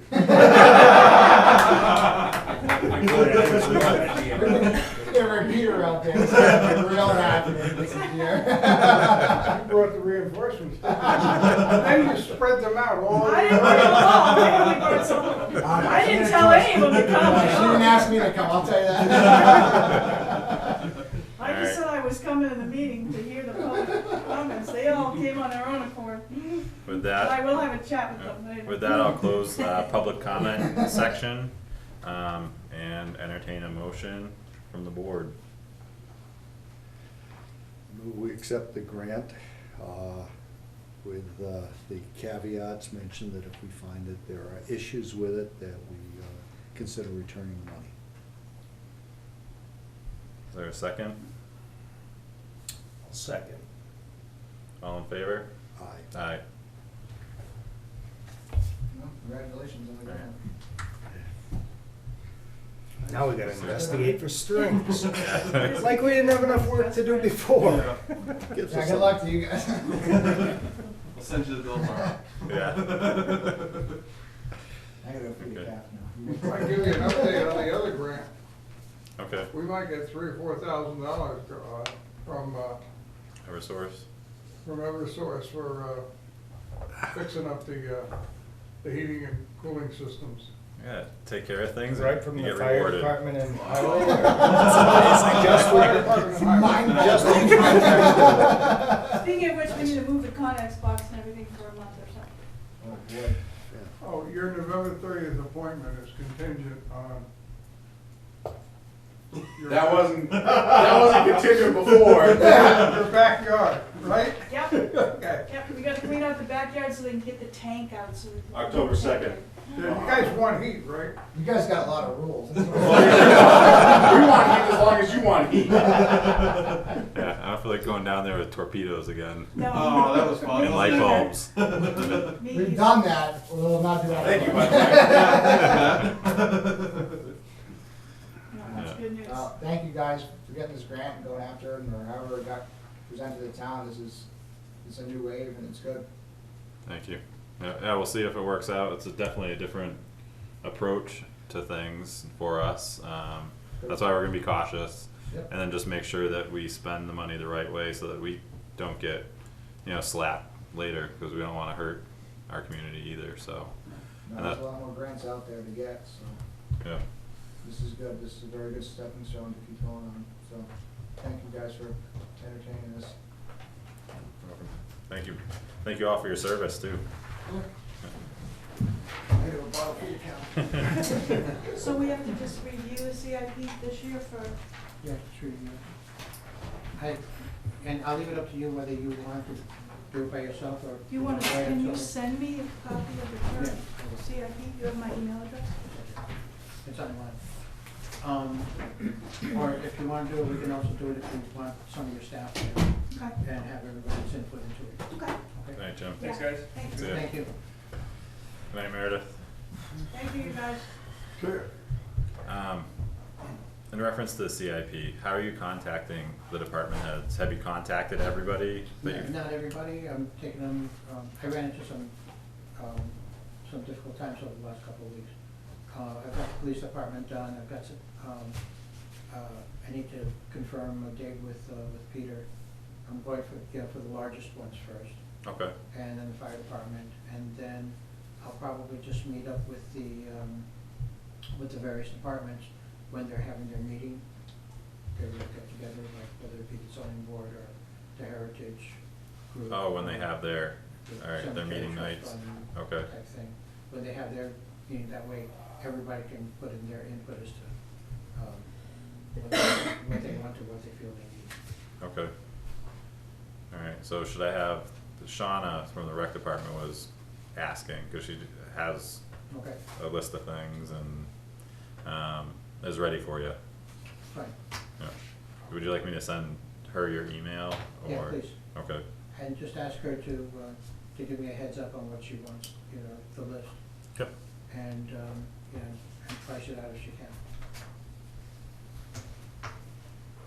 I can give you a couple of items right here. not right now, but if you wanna come see me. I see you, Huh? I see you quite a bit. I know. Lou, what's your email? Lou dot Alvarez, ALVAREZ, @gmail.com. It really doesn't get much easier than that. You guys didn't answer my email. Hmm? You guys didn't answer, I thought I had an email or something on your survey. Oh, I didn't get a notice saying that there was an email in there. Oh, there was a place, I put some sort of note Oh, there. you, yeah, you did, right after it went online. Right after it went out. Yeah, I saw it. Oh, okay. Alright. And I did get the notice for that. Okay. I haven't gotten it after that. And you're right, I did respond to it. Okay, but, the interesting thing is the best internet I've seen in New Hampshire is not from the cable companies, although you get the fastest speed there. It's the telephone companies, when they finally put the money into it and get it to you. If you look at TDS up in Hillsborough. TDS is in that area- wonderful. Huh? TDS is wonderful.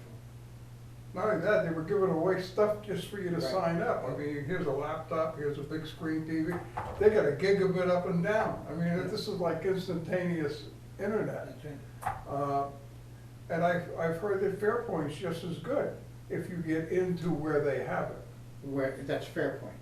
Or not for, you know, You're talking consolidated, yeah. consolidated. Yeah. Yeah, I mean, if you look at the lines, and right at the pole, when there's a gap where, as they jump the lines from one side to the other, if there's an orange cable there, that's the fiber optic cable. And they're running that all through town. This is Fairpoint? No, Well, it used to be consolidated. Verizon, which got bought out by Fairpoint, which got bought out by Consolidated. Oh. What happened was Fairpoint had the whole town wired up with fiber optic, I'm sorry, Verizon did. And then we had the storm back in, was it 2008? 2008 ice storm. Yeah, and that ice storm just tore all the fiber optic out. And because fiber optic takes 4 to 6 months of being on backwater, they had to get all the telephone lines, so they went right back to, wire to wire, the telephone lines, just to get everybody running. Because, I mean, what was it, 95, 97% of the state was down. Mhm. Yeah, I mean, if you look at what TDS Telecom did up in Hillsborough, Even Wilton. Melvin Village too, I think. Yeah, even Wilton. Well, they bought out Wilton, Line Road Right, Telephone Company. And they bought this group of independent telephone companies in the state. They came right in, put fiber optic in and wired everybody up. Yeah. Hmm.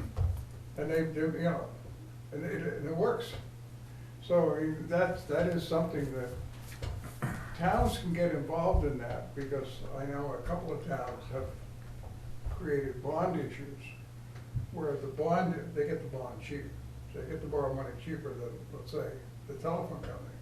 And then they set up a deal where they pay for the running of the backbones through the town. And then they get somebody to hop on and be the provider. And I think Chesterfield, I'm not sure, I think it was Chesterfield, had something going with Consolidated. But there's at least a couple of towns got something going with the phone companies. And then the phone companies would come in and build it to put it together. It was like a public-private partnership. Mhm. Yeah, I mean, right It's now, interesting. Comcast has actually been pretty good, and we've probably got about 85–90% of the town covered with them. The big part is that last mile program, where along the edge of the town where the houses are scarce, financially, when they put lines up, they put it to try to get the most bang for the buck. And when you get to the outskirts of the town, you start losing that. And when you consider that the cost is running about, I think they said $15,000 to $40,000 per mile to run line, that starts costing quite a bit of money. And the way we looked at it, we did some quick numbers, and we found that it was going to require a $1 to $2 million bond to cover the whole town here with internet. And I just, call me a negative person, but I just don't see the voters approving something like that. Not when 85% of them already have internet. And, you're feeding a smaller percentage of the town. Mhm. You're probably right. Yeah. Yeah, if people got it, why should they spend more money? Why should they? I don't need it any faster. Why should they, right, why should they get their taxes raised just to deal with somebody else? I got DSL because I won't pay for cable. I don't want the cable. Well, I don't have the cable, I just have internet through the cable, because they put a filter on it to cut the TV portion out. And I've got 1 gig up and down, and it's costing $80 a month. See, I don't wanna spend that. Yeah. Cheap. Neither do I, but, I spend less than half that. yeah. But I got DSL line. Well, yeah, that's good, yeah. Alright, But anyway, so, did you have some, were you just coming in? No, I for- was just wondering why it wasn't, I was looking at the agenda because I wanted to zoom in and didn't know that you weren't zooming this meeting in. Mhm. Yeah, it was last week or the week before? Last week we took. last week. Yeah, Yeah. actually voted Yeah. to cut the Well, Zoom out. that's yeah, fine. Yeah. Did you announce that anywhere? It was in a public meeting that we voted on. So we didn't send out Yeah. postcards or anything like that? But Jim was notifying all the chairs and department heads that the Board of Selectmen were discontinuing Zoom, and that if any of the other departments or boards wanted to continue it, it was at their discretion. Jim didn't get to do that though. Okay. Yeah, I Abject would've thought failure. that you would have done, Zoom would have been done just as a. We'll send an email out to all of them tomorrow. Please. Mhm. I'll put in right now that, even though I don't have any authority to do it, that the land use, the planning board will want to maintain the Zoom. If there's no, That's fine. that's Yeah, we don't- up to the planning board. We don't have any issues with it. Mhm. No, that's their call, their budget. Yep. Right? That's their call and their budget. Yep. But, We don't have any money in our budget, it comes from you guys. well, they're gonna have to Okay. budget Zoom, right? Yeah, yeah. But as far as the law goes, we're back to where we were before COVID. Mhm. Which never said you couldn't have Zoom. No, actually, they said, when that announcement came from the governor, they said the Zoom meetings can continue. Right, have to have add a your You have to discretion. have a quorum in the room. You have to have a quorum in the room. Right, and the people in the room can vote not to let the remote members participate. They have to vote to actually let the remote people in. So if, like you three gentlemen, one of you couldn't make it, the other two would have to agree to let, let's say like you, when you on the phone, Yeah. like you come in, okay? So depending on who's out. That was never done. You could have a power So struggle, we I don't expect agree it that here. you should but, vote. You know. Planning boards get kind of big, they have large numbers. We don't have that many. Yeah. We've got We one. got 7. All right, so kind of move this along here. Are you guys gonna go into non-public? Not right now, Okay. but we will before the close of the meeting. Administrators report? Sure. We already talked I already mentioned that the property valuation's up by 2% and for over last year. And in rough numbers, if you want to move the tax rate $1, it takes $492,000. Okay. I have a letter to, this letter was written at the request of the Conservation Commission, who wanted to remain anonymous, but anyway. And it's to a property owner who owns wetlands, and there's OHRVs going through according to a complaint. And all this letter does is inform the owner of the property, and just kind of asked him to police it and stop it. And in the letter, I asked him if he needs help with that, to let us know. I don't know if his friend's doing it, or somebody riding through his property, I don't know that. Okay. So, we had talked about this a couple of weeks ago. Forgot to put Board of Selectmen at the bottom, but got clipped off.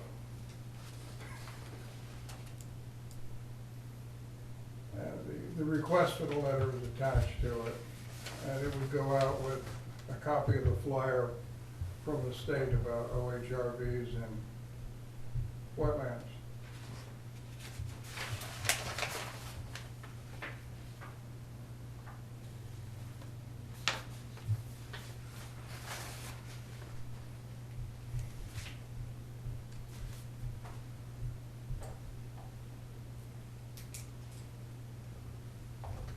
While you're all reading that, we can multitask. Sure. Okay. Sounds good. I try Comfortable with that, multitasking, and sometimes during the day I get so Mind confused, if I he just walk in a starts circle. on his neck? It's fine. Okay. I found something. I'm going through stacks of paper. I take a little time, I go through part of the stack, I throw some stuff out, and I found a report from the state of New Hampshire, addressed it as selectmen, but it really belonged to the Board of Assessors. It was a report on their going out and comparing assessments that we had on record to what their assessor came up with. And it was a good report, but it was from 2019, and the assessors never saw it. So and the one thing I wanted to mention is that selectmen and assessors are mentioned interchangeably, so when we sort mail, we sort of have to be careful with it. You know, sorting it in the mail rooms, sorting it in here, if you get something in here that gets to you, and you say, hey, this really goes to the assessors, it's good that you know about it. Mhm. Okay.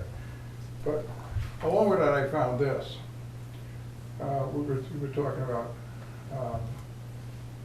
commissions and boards that really didn't have anybody left on them, okay, that whose term hadn't expired. Well, we found out at the October 8th meeting, and this is October 16th, 2019, so I must conclude it's 2019. The Board of Selectmen voted unanimously to appoint the following people to the Conservation Commission. Oh. That doesn't seem to have made it too far when Okay. we went to the If you wanna clerk. sign it or So, not. this is what I found, so it changes the chart you had. Okay. But I don't know if they got sworn in again. I just found that.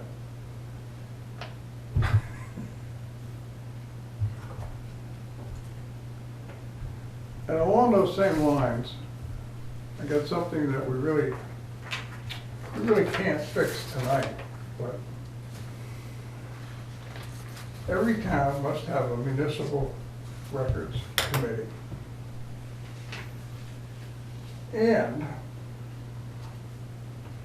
the municipal officers or their designee, together with the clerk, the treasurer, and assessor, and tax collector, each city or town shall constitute a committee to govern the disposition of municipal records. So, who do we have on this? We have the clerk, we have the treasurer, and the tax collector. So Debbie gets two positions on here. Mm-hmm. Somebody from the Board of Assessors, and we can probably Shanghai another person or two. And I have a list of all the items and how long you have to keep them. And the reason I'm looking at this is because I'm going nuts trying to file things. If we get something done, I Yeah. want to put it in a file. Well, I don't know where to put it. I started looking at a series of file cabinets in the office, okay, the general files. We just built a salt shed. Well, I have a section for highway. I put it under S for salt. What I was really looking for is, maybe we should have a section for buildings. Just like when my house was built, I got a big book with everything in it. Mm-hmm. With every appliance and every doodad they bought, put in there, I should be able to do that here. I should be able to go to a file and say, I want all the stuff pertaining to this building, or the one out back, or, that would be great. Especially over time, as you put appliances in and Yeah. make upgrades. That makes sense. So, I mean, I think one of the things that we need to look at, and it was gonna be a suggestion I had maybe for the second 280,000 or whatever, is that we look at municipal records, we look at digitizing them wherever possible, so we don't go out and buy file cabinets. And taking those records that we know we're never gonna hardly ever look at, cataloging them, putting them in storage containers, putting them in a storage room somewhere, and labeling the end, so if we ever have to go find them, we can. And so the stuff we need on a daily basis is more readily available, and we're not alone. It's probably, there's tons of towns like this, where they collect stuff for a couple of 100 years. I mean, Where else would Benty do his research?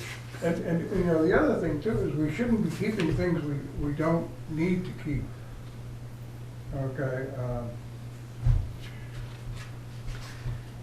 but I go down this list permanently, 6 years, okay? Permanently, okay? I mean, we have a lot of stuff that we have to kind of hang on to, so I just think that somehow this fall, I'd like to reconstitute this committee. And to begin to take a look at ways of doing things. Okay. Would you consider heading that committee after your time as administrator is done? He needs to be on the committee. I certainly, had it, no. Yeah. Participate, help, yeah. That was just I think there should be somebody younger who's more in tune with the digital world. Susan doesn't have much to do. Well, they also need to know what to keep and what to throw out, and that can be, That's right in here. well, The bulk of it. it's sometimes tricky. It can be tricky, but I remember working in a place where there was a stage in this building. And from the stage to the ceiling, boxes and boxes stacked up, okay? And it all ended up in a building next door, in a couple of shelves, maybe 8 or 10 cardboard boxes labeled, and the rest of it was hauled directly to a transfer station just down the road. Okay, it was gone. There was no need for it. Selectmen's minutes are permanent, but motor vehicle application for title until audited plus 1 year. Okay, so a lot of stuff here, once it's audited plus 1 year, out. And, you know, it's one thing to keep stuff in an accounting system that you can call up and look at. It's going to keep all the paper. Well, I'm all for organizing and making things, you know, more easily accessible around here, so. No, look, yeah, I don't want to solve it tonight, but I just want to make you guys aware of it, that one of the things I noticed that would, I think, streamline things and make things go quicker would be if we digitize some of this stuff, like assessing records, on the other side of that wall. We got to keep them for a long time, but we can digitize them too. Where would you store it? And how do you access it? I'm just. If it's putting devil's advocate. digitized, If it's digitized, where do you store it? Do you store it on hard drive? it's stored as part of a computer network. It could be stored on a cloud. It could be stored. And how to access it? That would be my two. Well, You access it from your computer. yeah, I mean, you basically store it as a PDF I mean, But wait, or an image. That's easy to say, but where do you store it? Yeah, I'm sure yeah. a hard drive here has Or it in it. we've been talking about even putting Yeah, things sure. into the cloud, you know, benefits and negatives like of that, so, and that's kind of, I know these are there possibilities. I'm there just trying are to make sure you specific guys- rules Yeah, on how you yeah. store I think that's where we're assessing going. records and stuff like Yeah. that, and how you store them in the digital world. Yeah. Okay, yeah, you have to look those Yeah, up. well, one thing we need to consider too is storage capacity. When you take an image or a PDF of something, PDFs are relatively small, but an image is fairly large, like a photograph. I mean, there are, 3-4 megabytes a piece. Well, you store 1,000 of those things and you're into the, gigabyte range. You store 100,000 of those things, and you're into the terabyte range.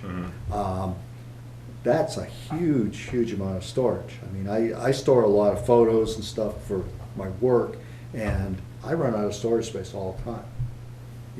A thumb drive just doesn't do it. I've got a terabyte hard drive, and it's nowhere near adequate. I'm sure all these things will come into consideration as this moves forward and the committee is It's formed. basically a long-term thing. This is like, I consider this a capital improvement item. That's why I would. Well, yeah, if you go with a NAS server, which is a network area storage, you can go ahead and 4 terabyte drives are not uncommon nowadays. Yep. And you can stack 6 or 8 of them into one server. And so your choice there is you can either, put it on a server and have a series of NAS drives to save it. And your point of, like in your job, you need the detail for your images. But for most of the uses, you might be able to just save them as JPEGs. Yeah. And like one of my camera images normally takes up around 5 to 15 megabytes, but I could save it as about a 700 kbyte thing, and so Yeah. as long as depends on how big I think you I have see a to couple committee pull it members out. talking. No, JPEGs Yeah. will handle up to about an 8 by 10 size image without pixelization. Mm. But if you need more detail than that, then Jim, it's going to take up Lou more and space. Bert for the committee. They've been nominated. I'm sorry, are we boring you guys? No. Well, we said it sounds like a committee has started up right here. Yeah. Right before our eyes. Oh, I can put And they're still, they're young and spry There- and have knowledge. There are towns It's and amazing. cities much bigger than us Yeah. that have economically digitized this stuff. Well, the advantage to a cloud server is, one, they're harder to break into for somebody to do any damage to, because they're located all around the world. I don't want to cut you off, Lou, but like when we can I want to get into some actionable Okay. type I'd like thing. to So, add this but I together. do appreciate the comments and the discussion. Let us know when your first meeting is. Sean, I'd like to add that to your spreadsheet as a to-do item. Okay. We don't need a date on it right now or anything like that, but I think it's something we have to acknowledge that it's got down to making better use of our space. Okay. We got a bookcase full of books down there, okay? Law books. That whole bottom row is annual reports. No, I don't mean that. I meant the law books, okay? But nobody updates the law books, They're probably out of date anyway. so they're out of date. It costs a fortune to update them, and you can get the RSAs online. Should we consider, I don't want to call it a book burning, but should we consider recycling the books? I mean, that kind of thing. Just to make better use of our space. So what would you call it? Like, what as a heading for our Oh, it's got a name, it's the name's the right on committee, there. right? Like our The Records Management Committee. Yeah. records management committee All right. We'll add that to the discussion. list. Yeah. I'm just suggesting you add it to Yep. No, that's good. a to-do item, a thing, something to look at and get. Okay, I got this tonight. And I guess what I'm asking for is, I made copies.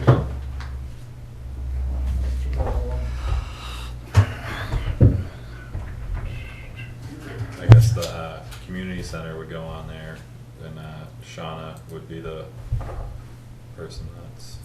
Was Bert taking over the spreadsheet or? Apparently. Yeah, he's got the computer out, and we're not taking it, but all updates are gonna be made right here, Right here. like in open meeting. But this is Yeah, this Yeah. is, being input. this is being input as we speak. Mhm.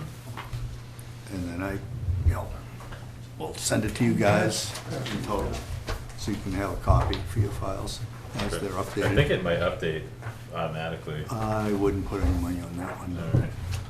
Okay, Oh, really? there's one for you coming too.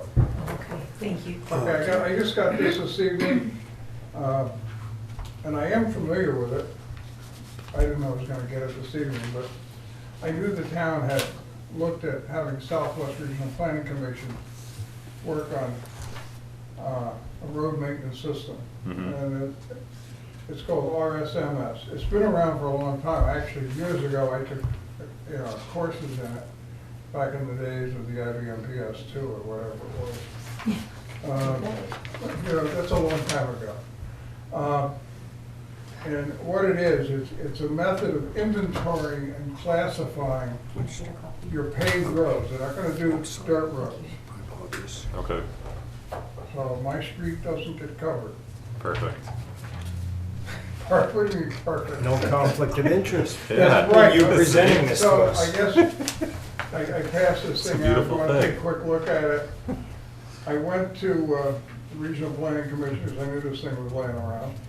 And what it does is it looks at all your paved roads, and it looks at what the maintenance plan should be for each one of them. Obviously, a road can be new or it can be terrible. And it helps you price and plan when to do what with a paved road. I mean, Mhm. So if you're of such a mind, if you would authorize me to Well, plan should, on the town's behalf. hold on. Shouldn't this be part of the road committee duties or authority? Well, the road committee's advisory at best. Well, yeah. They can't sign off on this. No, I understand that, They but, would get involved. but they should be aware and involved, as well as Peter should be Mhm. We would involved have to in bring it this. somewhere, I just got it tonight. Yeah, no, I'm just saying that there's, should be, more players involved in this Oh, stuff. and obviously the road committee should be involved. Yep. So as far as approval, Scott was given approval previously already Okay, to do this. okay. I remembered that. Yeah. And what did he do? It's sat. So the town, yes, you're right, the road committee would be involved. They would be the town's representative, Yeah, okay? But we need to have an agreement, and So we it's can- $2,800, and This is what I'm maybe wondering. $1,000 for startup. I thought that was already approved. Did we vote on something? It was already approved. It so, disappeared. The approval disappeared? No, not the approval disappeared, it was never acted on. So there's been some things that we're flushing out, like, we're a little bit behind in some areas because action wasn't taken, like, at the time. It was like, approval was given, so. Right, yeah, but I thought that, Just because we approve it doesn't mean that SWRP, like, they don't just start working without. They Yeah, need a signed agreement, Yeah. signed by somebody in the town authorized to start. and oh, they okay, need I a thought check. that was, I And that remember didn't happen. reading it, that it was approved and that they couldn't come until the springtime. to They're actually telling do me the now they can inspections. come now. Mhm. Okay. All right, so if there's already been a vote, we don't need to re-vote on it, No, to my but we could understanding. if you want. Well, I think you should New should board, new authorize me. administrator. I think we should authorize it and authorize him to take the appropriate steps. Okay. Pursue it and get it done. Mhm. And then once we see what their schedule is, you can tell me who's on the road committee. All right. I'll entertain a motion. So moved? Is there a second? So moved. We're voting on so moved? We are voting on so moved, to Authorize Jim? authorize the road surface management system and authorize Mr. Coffey to approach Southwest Regional to start the process. I'll second that. All in favor? Aye. Aye. Should I put that on our do list? Yes. Yep. Yeah, because I just looked and it's not on that one, so that's probably why it didn't get.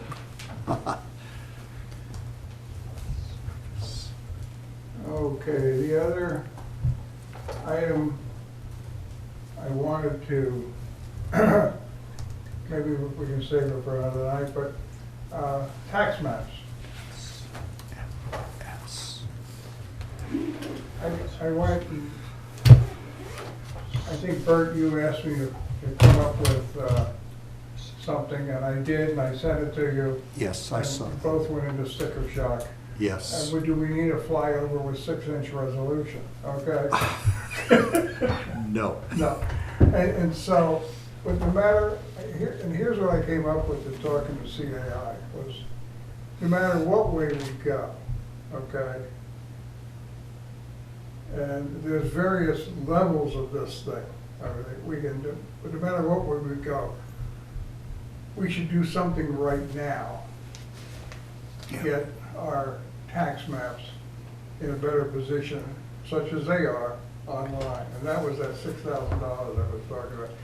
And I would really like to, start with that, because even if we went to the 198, okay, it's still. No, I guess it's bring me up to not- speed, because the last I heard last week was that the Conservation Commission was looking to fund it completely. Right. Yeah, So- they did not have a quorum last week. Okay. So they couldn't vote on anything. But also, they could not decide, based on comments from me and Mr. Boyden, as to whether they wanted to get a Chevette or a Cadillac in terms of services. I had a little correspondence with Jim on the issue, and we thought that the assessors should be involved, probably one or two of the selectmen should be involved. Who else do we think should be? Somebody from the Conservation Conscom, Commission, obviously. a selectman, an assessor, and a Yeah, conservation. and I was almost thinking we should bring in somebody who's locally experienced, like maybe Ed Rogers, reach out to him, because like me, he does the same thing I do, engineering and land surveying. And he uses GIS in other towns on a regular basis, and he's very, very familiar with what is available at the registry, Hillsborough County, for maps and deeds, but he's also very familiar with the town. He's probably been over every parcel in the town at least once, because he's been in business a long time. So his input might be valuable if we could get him to volunteer an hour to just talk about it, because if we get this thing, he's going to be using it. It's in his best interest to get something that's usable. I agree that you got a Chevette at one end, and it's an old Chevette with rust. Yeah. And you got a brand new Caddy at the other end. That may show my age, because today it would probably be a Lexus or a Mercedes or something, but, so you got this wide range, okay? I personally don't think we need to go to the high end, okay? Which I think you're at, right? Well, not really, because we don't need to be counting telephone poles. We don't need to be identifying every tree that's within a public way. We don't need to identify maybe every catch basin that's around. So in the comparison, rusted Chevette to brand new Mercedes, like where does what you're saying, how does that fall in the spectrum? So Well, we don't on the lower want cost- a rusted Chevette, because all No, you I know, but now you're talking about counting telephone poles. Well, we don't want to do that. So explain What we want to do is we want to get the properties located properly. We want to get the areas of the property added to the database. We want links on each property to the assessors information. Okay, what you've said so far is all of the $6,000. Okay, but The links between the various databases, the overlays, But- that's all in the $6,000. But that hold on. $6,000 cannot handle true mapping. No, And we're still gonna end up with some rubber sheeting, Well, you're gonna have property lines that don't line up with the roads. that they Right, should. exactly. You're gonna have some of that. And my Right. discussions with Bob Boyden, is he doesn't want to go quite that inexpensive. No. He's looking at something in the $50,000 or $60,000 Right, and range. there is. Okay, and what it is make it fit. Right, Where you take some known things, this is what I was talking about before, you take stuff that's coming in now, and it's been surveyed, it's been GPSed or whatever, you know where these pins go, and where they are, yes, and you locate them on the map properly.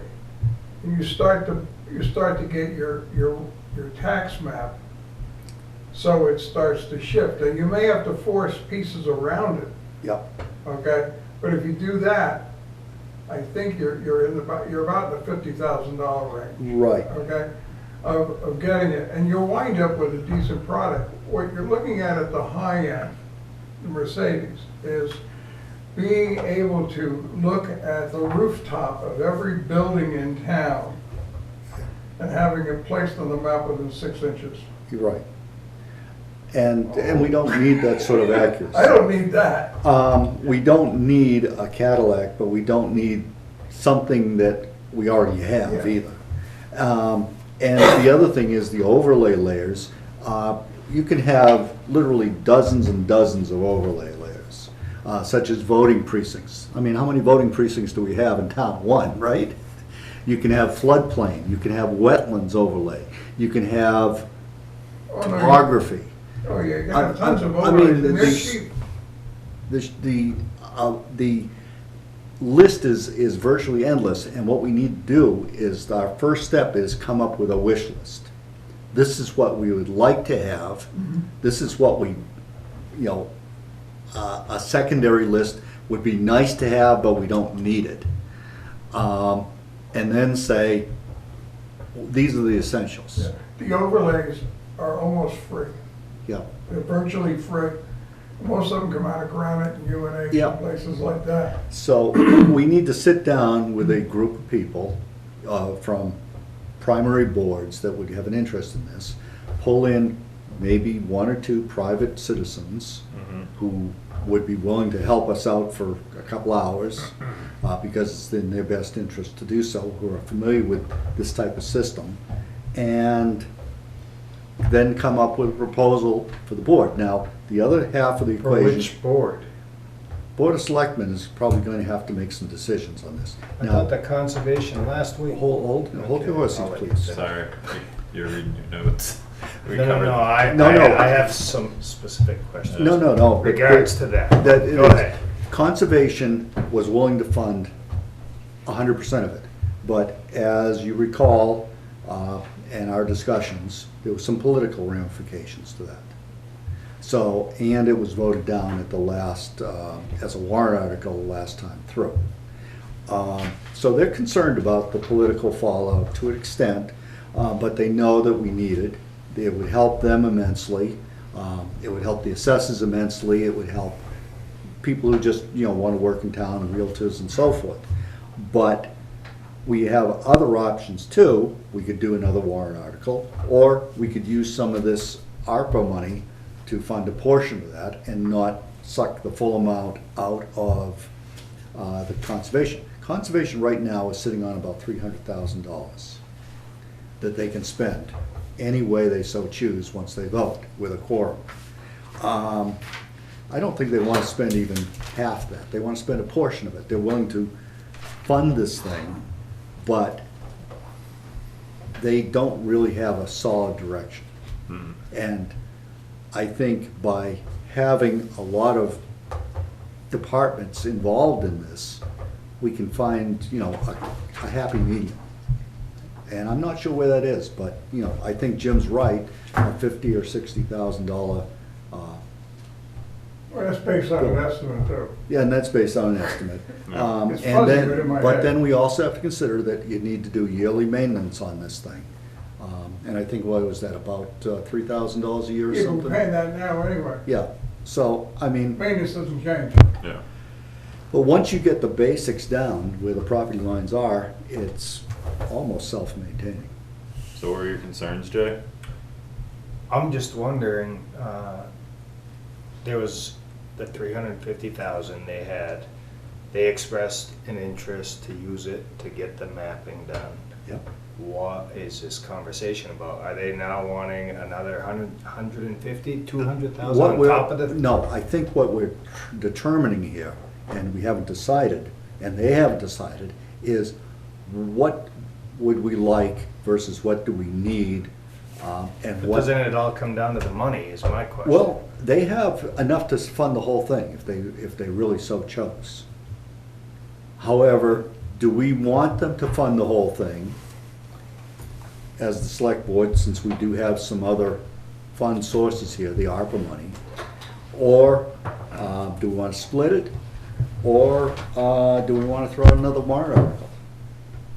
Yeah, and from my perspective, the Conservation Commission has its budget, and if they spend all their money in their budget, then they don't have any money. If they spend half of it, they still have half. I don't really, it doesn't affect me at all. Running another warrant article is, I think the point was made that people feel like they're just getting beat up and it's gonna keep coming at them until they vote yes. And that is a strategy that probably is successful. But the other thing is the annual cost. If our annual cost, which is where the select board, in my mind, where the select board would come in. Now we have this maintenance cost, right? Yeah. So that's really all I'm concerned about. And which that annual cost, Is it the just same. gets converted, Yeah, like right. from one company to another. Yeah. Yeah. Yeah, so We've this is, already moved it. so Alright, my point so is, it's the same difference. Yes. I don't know, I But do mean, you believe we should be deciding what's appropriate for the town? Or try to come up with some sort of a solution? And should this board consider using some of the ARPA money to fund this? At tonight, I would say I'm not in favor of that. That's Because I fine. feel like there's a lot of other things that need attention. Agreed.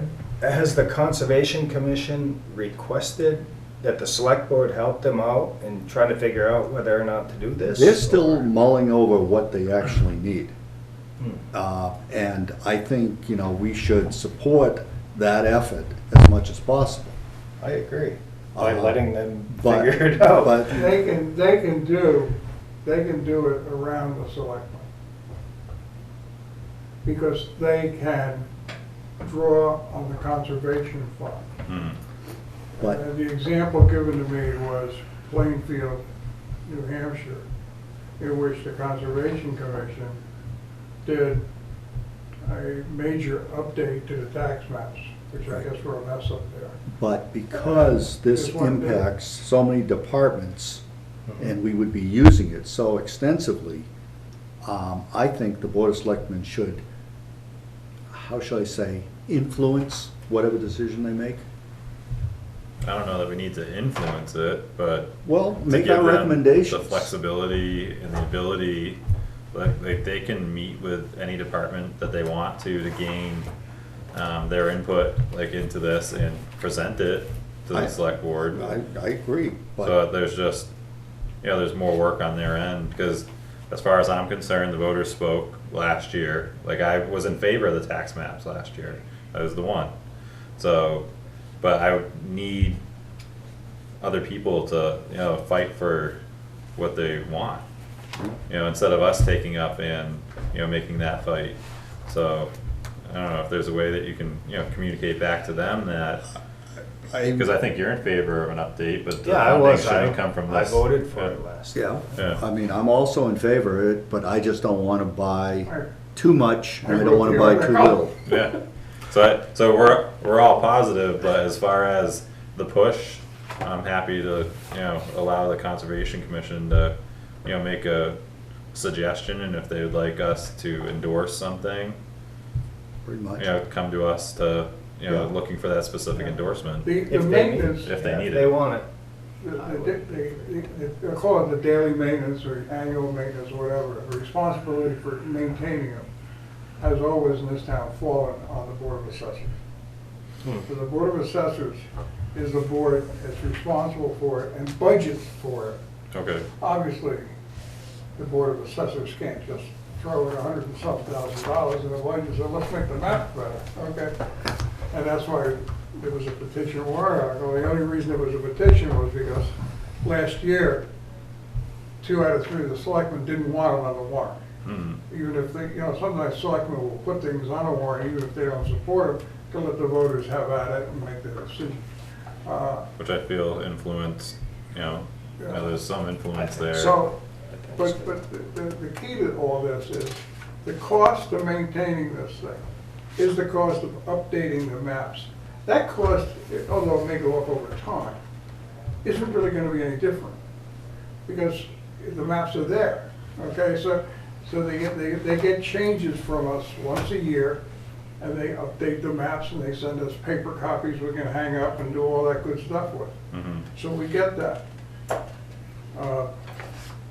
The only thing that is added to it is probably about $1,200 or $1,300 of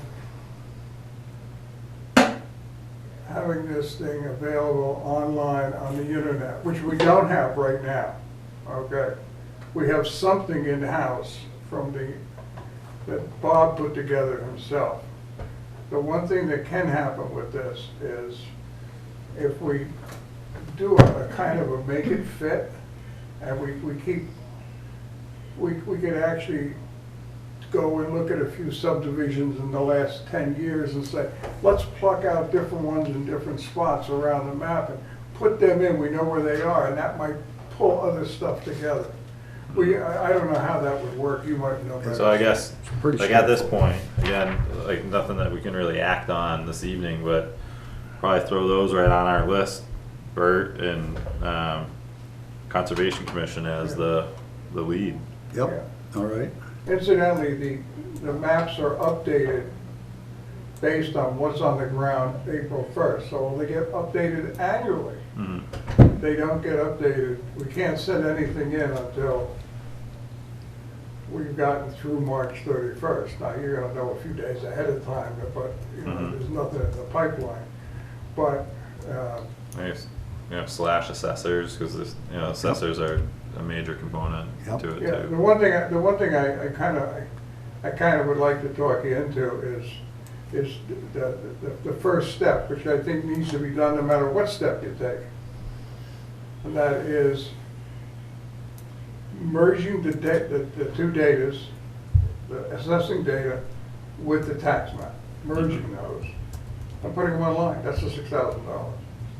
You have to merge it anyway.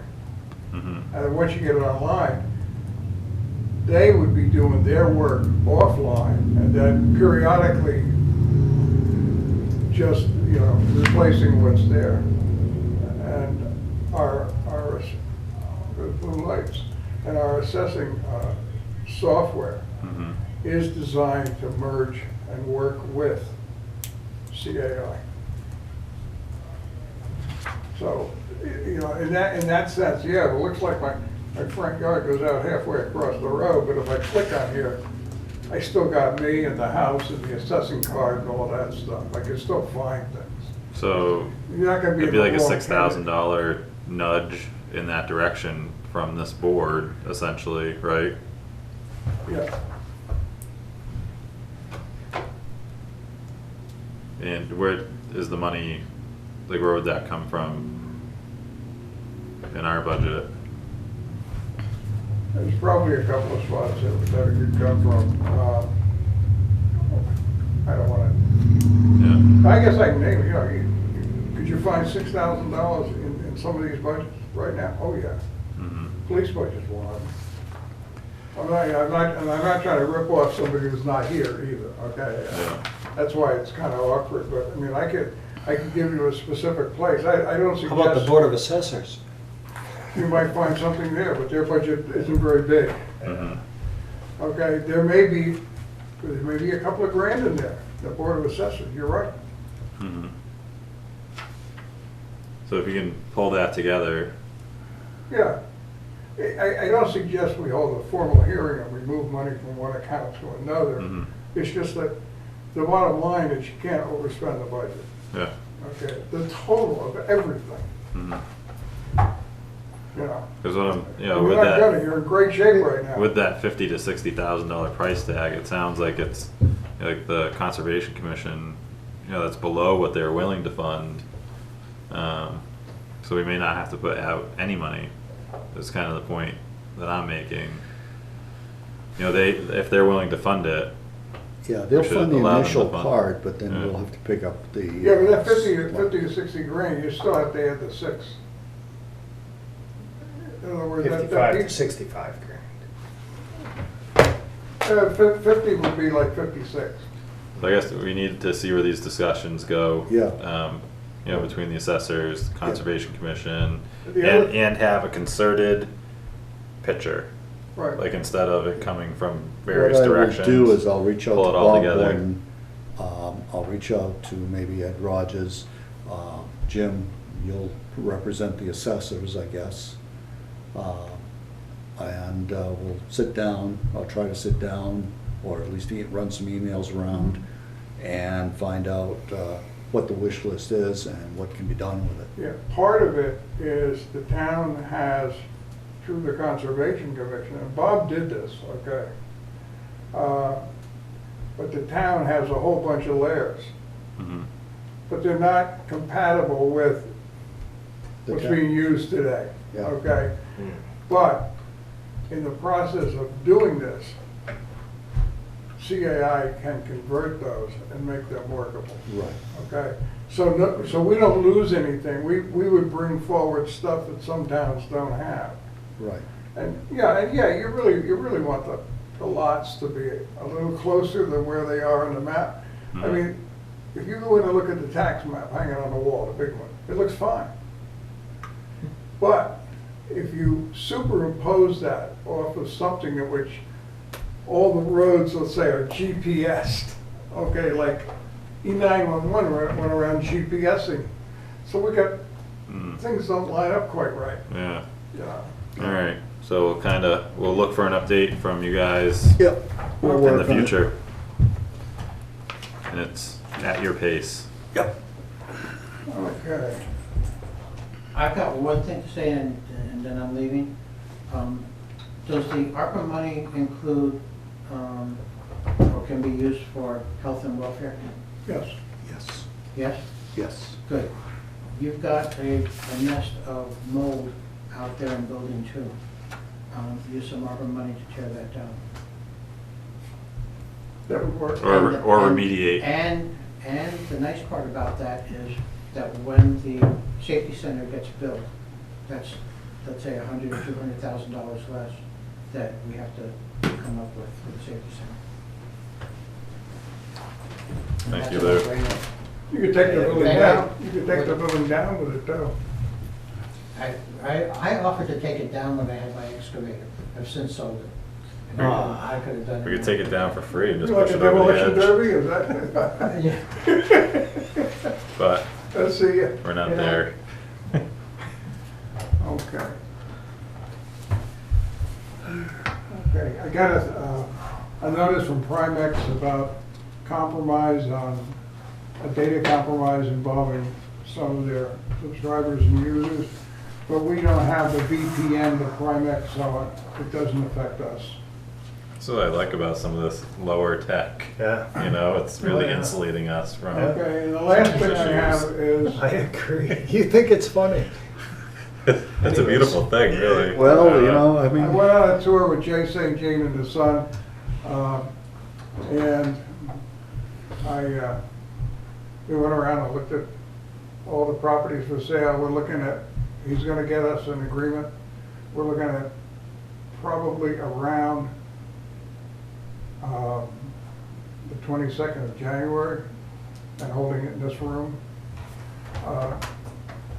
There's things that we have to do. Most of these properties, any money left over above and beyond what our expenses are, what's owed for taxes, and what's owed for taxes had they been on the tax rolls for the years that, okay, that we've held them. Anything beyond that, that has to be returned to the original owner. Now, there's a 3-year bogey in there, in the law. I was told by Bart Mayer, who I spoke with about this, and he informed me that there was a Supreme Court case out of Bedford, which went well beyond the 3 years. So we have to look at that. But anyway, it doesn't matter, we're within 3 years on all of these. What do you mean by 3-year bogey? You don't pay your taxes, they take your house. They sell your house a year and a half later. They gotta give you everything above and beyond what was rightfully the town's. So then the bogey was, Bogey there's was a- one Supreme Court case that went beyond the 3 years that ruled in favor of the original landowner. Yeah. So as Bart pointed out, and he's correct, there's no sense, I wrote 74 deeds one time. There's no sense me writing the deeds, I'll let a lawyer write the deeds, okay? Mhm. Because that all goes into the cost of selling. We looked at all the properties. I'm trying to find the deed for the old fire station, okay? I need to find the original deed because I don't know how the thing was given to the town. I do know it was a donation. And it dawned on me late today that I brought in here a handwritten copy from a woman named Hazel Moore of the history of the fire department, okay? And she lived to be 94. Her father was the fire chief that bought the Wachusett. Yeah. So she remembers vividly, okay, the hand tubs and everything else. So she wrote, and I think there's something in there about getting that fire station. Yeah, and there was a reversion clause in the deed, if I recall correctly. There might be. So anyway, and then we have one other one, and I don't think we need to go into non-public session. I'll just say where the owner's still living in the house. And Bart's take was, don't bother with an eviction, just sell it as is, where it is, with the owner. Let the buyer Do the eviction. do the eviction. And I spoke with the police chief about it, he liked that idea too. Okay. And although you might get a few more pesos, you could spend a fortune trying to evict somebody. Let me ask, And you've already had a lawsuit with this individual already. is this property occupied by an elderly person? No. Okay. And I can say that with a straight face. Were we, So- were we going to review each property and decide as a select board which ones Yes. are going to be on this list? Yep. I assume you already did. I have never seen a Well, list. over the last couple times that this has come up, I've said implicitly that we need to see the properties first in the lists. Okay. And then the ones that are in arrears currently that could possibly go into this like deeding process as well. Well, I think that these are the ones that are tax deeded right now. Alright, so before you hand those out, I would like to go into non-public just in case, like just to cover ourselves, like just, in Okay. free discussion, Okay. Okay, something we doesn't can come discuss up. some of So if we, them. Sean, do we have any other well, that's what non-public business? I was getting to. So if we can skip this part, Yeah, let's for do now. it. Okay, that's it, that's what I got. That's all you had for your report? Yeah, that's enough. Okay. Anything old, Just new? one item, I think we need to, from the selectmen's webpage, remove the request for proposals on streetlights. It's from July of 2020. It's still up there. Okay. That's it. Where on the page was it? On the left or If the you- right? yeah, on the left-hand side. Alright, you wanna put that down on our list too, and that Sue's taking care of it, and we can check in, Yeah, all right. check it off. That's all I've got. Okay. Jason, did you have anything? I had nothing. Alright. So I guess my first question, Jim, would be about the, have you heard anything else about the truck for the DPW? Have you got any numbers? No, Should I we- didn't, I called the end of last week, but I didn't call today, but I will call this week again. Is there another avenue that we should look down? We can certainly call up somebody else. I think maybe it's time. Like, I forget what our Yeah, I think- options are on the state bid list, or even if that matters, because, you know, Peter needed that before this winter. Let me get a hold of Peter tomorrow, Okay. Alright. because, you know, So he's gonna have to drive this forward. So he's gonna have to do, you know, some of the legwork and the pushing and checking in with you. I believe that's already on the list, Bert, and if we could put Peter as the, so if you can just let him know, like it's I'll let him know, but I need to find out something from the guy who, the last time I called, he yeah, said, DPW I'm new working pickup on it right truck. now. It's Send me 3 something. under the Gibbous letter, Yeah, got it. yeah. But I guess it's hard to buy a car now. Yeah, there's some kind of shortage Some- for some odd reason. Yeah, the weirdo chips that we're putting in everything these days. Yeah, pickup trucks especially, apparently. Technology. When I got mine. What's it good for? I said, Right. It is, it has added like 200,000 miles to our My rigs, but 46 Plymouth two-door sedan. Right. I don't know. There's some in the woods that you could probably go start up. no, I doubt it. 100,000 miles we used to sell them. Yeah. Like, oh, it's just gonna be a piece of junk. Now you keep it for 300, but that's neither here nor there for the select board meeting. Yeah. if I'm not taking minutes, you're on a tangent. And then just our agendas and notifications that go out. So coming up with like some type of process and a procedure for that, and it's not, we just haven't established anything. Yeah. So in like a timeline. Monday meetings are just totally through me. Yep. Yeah. No, it's fine. Yeah. But So that's why I started to do this on the calendars. Yep. Because as you guys mentioned things, I wrote them down. So I don't have to reach out for the agenda items, but I think really talk nice. to So if you- Jim. yeah, if you could, I'd like to get like the final review of it Okay. Thursday by 3, because you leave at 5, right? 4? Okay, so maybe noon on Thursday? Okay. You're talking the agenda. Yeah, the agenda. And that if, you know, that's fine that you work with Jim on your end of it, but any requests like that be made, like, I guess, yeah, just send them to Jim or myself, or we should add things that we want, because there are some things on your calendar that you're, you know, starting to keep now that we, as we set dates during the meeting, that they'll, you know, show up, like on the agendas. What happens with me is between late in the day on Thursday Mhm.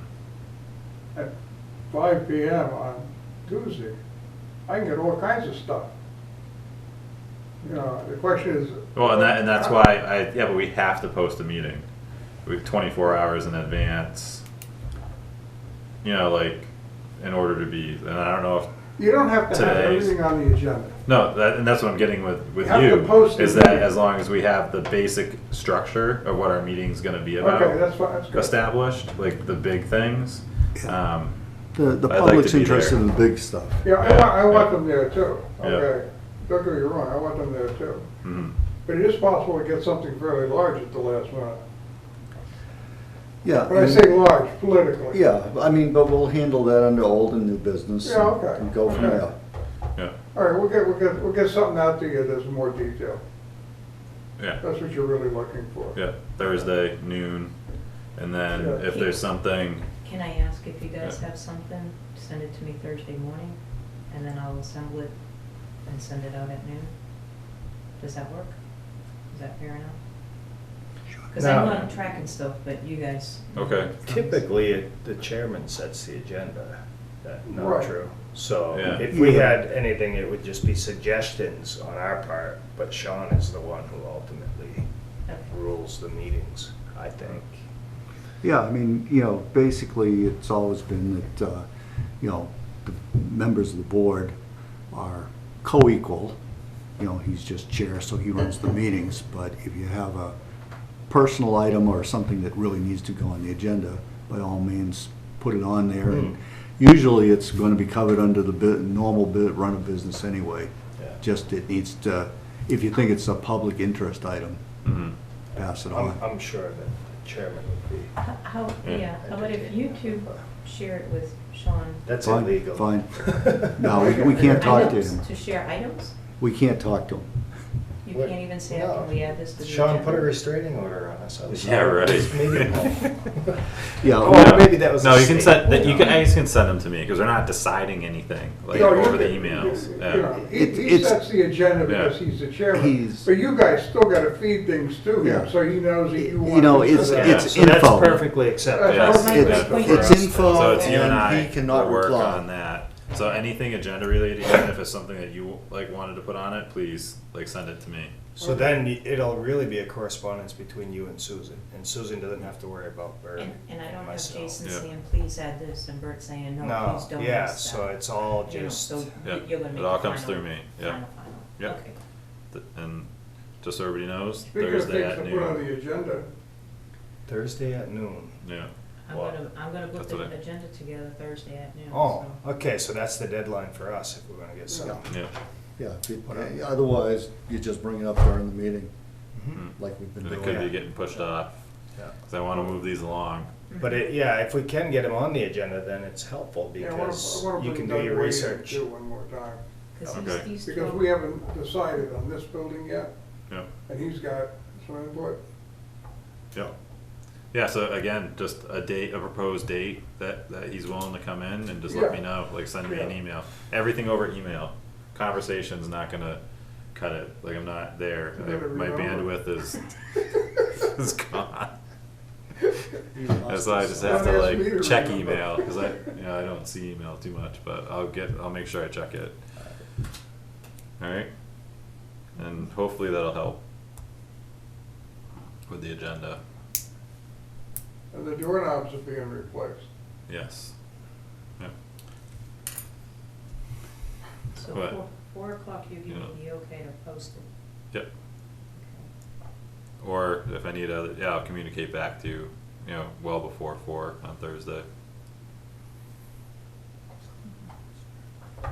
Alright, I'm gonna put these times in my calendar, so it pops up and it's do it. thank you. Hold them accountable. Alright, that's all I had for tonight.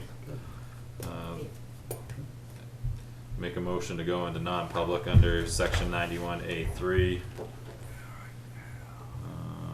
Reputation.